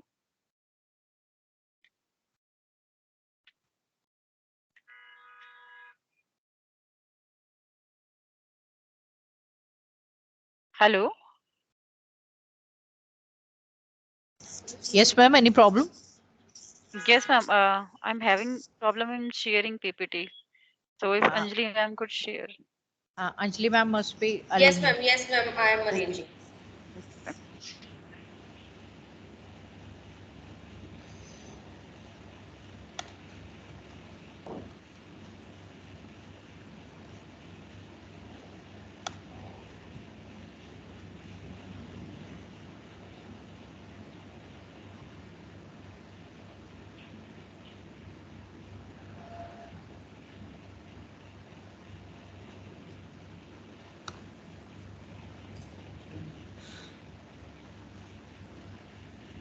Yes, ma'am. Now you can proceed. Yes, ma'am. Thank you so much, ma'am. So as the title goes, e-learning during COVID-19, a boon for offline classrooms. As we all know that COVID-19 has created a largest disruption in the history of education. It has affected nearly 1.4 billion learners in more than 200 countries, and it has led to longest and mass closure of almost all kind of educational institutions. So, in this situation, how we as a teacher were trying to trying to cope up with these situations, as well as our learners and the situations, resources, administration, what we were doing. This study is basically based on secondary source of data. Like I've studied various studies done on this online system of teaching and learning, and what they have found, the studies covered were from multifarious angles, like from learners angles, teachers angles, online education edutech angle, and many other things which were considered in on those studies. So the objective of study is to study the effect of online teaching learning of corona period on education process of upcoming physical classroom based learning. This study, while taking in account the various studies done on online ways of teaching and learning, conflicts, issues, problems, solutions, perception of teachers, learners, and on the whole, a scenario of education tries to find out what we have gained so far among all the losses we suffered due to COVID-19, especially in this field of education. During this period of COVID 19, providing education was not only the challenge, but ensuring the physical, social, and emotional well being of all learners had also become an issue. How a teacher will teach a grieving student, a hungry and anxious learner? There were financial hindrance Also, due to loss of jobs, families were rendered resources less. Majority of students did not have even resources for online teaching. Teachers did not have needed skills, neither they knew how much of they knew much of existing alternatives. So basically physical classroom was the only thing at that time we were exploring. A very few online resources were in use at that time. So in that kind of situation, we were thrown suddenly we were thrown in a situation where we were flummoxed. What should we do? So in this kind of arena, providing education was a mountainous task, not even challenging, but as physical and socio emotional well-being, there was many issues. Success of online system of studies seemed very skeptical. Majority of students did not have resources. Teacher didn't knew how to use them, what to do. Moreover, who has resources feared many risks and challenging challenges like being exposed to cyberbullying, security, privacy issues, vulnerability, health issues. But still, the efforts were started all over. Responsibilities of teachers increased multifold at that time, and there was no one size fits all scenario. But with the passage of time, these overwhelming challenges created a myriad of opportunities, and a vast array of e-technologies were exploited to reach the unreachables. Technology improvised, and users used it creatively and extensively. So they were, though we have the 2 years have passed, and we were like um almost using various technologies, and at the same time we were in conflict with those technologies also. So what we have gained so far, and is it useful for our physical classrooms which are now we are having? So though we had bad memories of corona, but still our efforts have led us with enough achievements in this field of education, which are going to stay with us and support us in this upcoming school openings. Like gains from e-learning, if we could summarize in bullets, like exploitation of e-learning resources. We have lots of e-learning resources now at hand. Floodgates of open resources have now exposed to learners, whether it is school education or higher educations.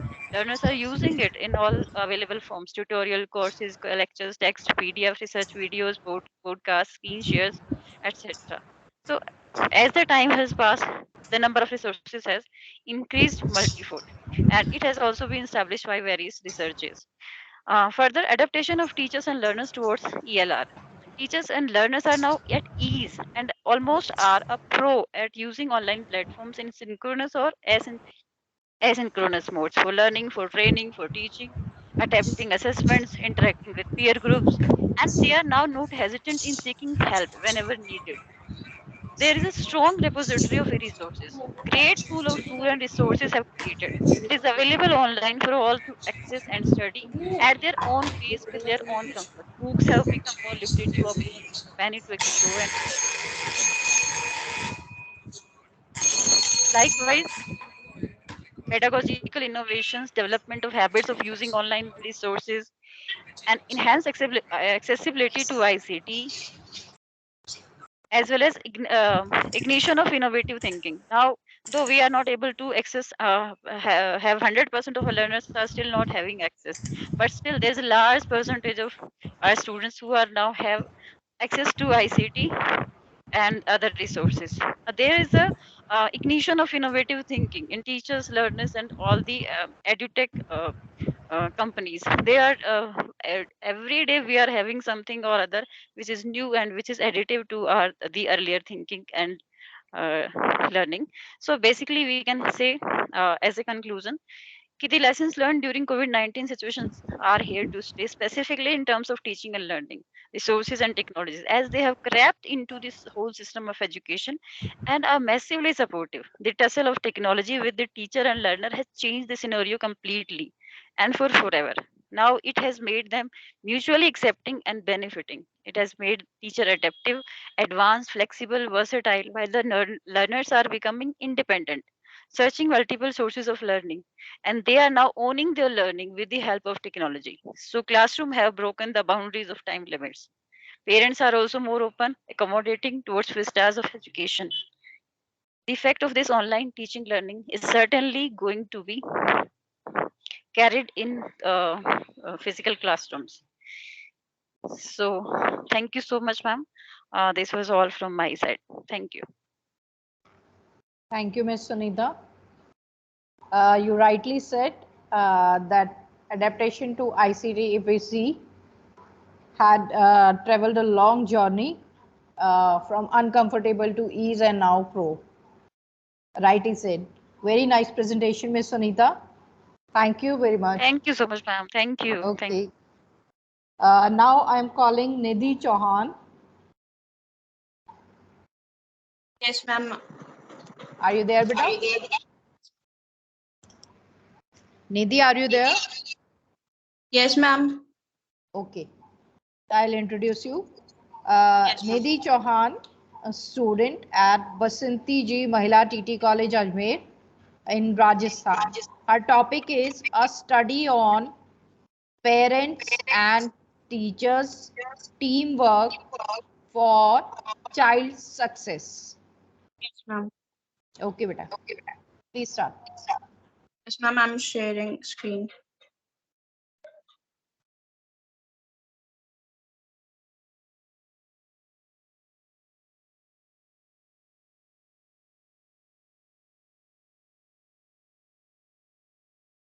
Okay. First of all, good afternoon, everyone. Myself, 𝓜𝓸𝓻𝓮, and I'm a student studying in Balasati Ji Mahila TT College, Ajmer. I would like to start from a fact like that. Like behind every success, there are many factors and people who are involved. In the same way, I feel that for child success or for his holistic development, only schools and teachers can't be solely responsible. Active participation of parents is much needed. And in this pandemic era, the importance of parents' involvement in child's learning has increased manifold. Main objective of this study is to show that the teamwork of teachers and parents is required for a child's overall development. That's why the topic of my study is a study on parents and teachers teamwork for child success. Moving towards the next slide. First, these are the objectives of the study. First is to show that parents' involvement in the child's learning can improve his or her academic grades. Teachers and parents' collaboration can increase the chances of overall or holistic development of a child. Understanding that by opening channels of communication between parents and teachers can help students succeed academically. Understanding how parents and teachers' collaboration will aid in learning more about the child and their learning style. This collaboration will help parents and teachers to be equally informed about the student's intellectual and social success. Here, parents teach their child from the moment they are born, from assisting them in taking their first steps to helping them utter their first words. Hence, children's first and most important educators are their parents. On the other hand, on an average, a child spends only 13% in school, whereas 87% in home and community, and studies show that children whose parents are actively involved in education perform much better. According to OECD Teaching and Learning International Survey 2018, 62% of principals agree that parents or guardians contribute quite a lot or a lot to student achievement on average across the OECD. Therefore, we can say that teamwork is necessary to know the child student's circumstances thoroughly, hence helping in his holistic development. Here are some famous quotes. First is by Jane D. Hull. At the end of the day, the most overwhelming key to a child's success is the positive involvement of parents. Second one is from Dorothy H. Cohen. He says, no school can work well for children if parents and teachers do not act in partnership on behalf of the children's best interest. Now let's move towards the benefits of parents and teachers collaboration on student success. First is absenteeism is reduced when parents and teachers communicate effectively. According to Johns Hopkins University research, this reduces a student absenteeism by 24%. Academic achievement improves. According to the same university, parental participation improves. Features like comprehension and reading fluency, especially if parents spend time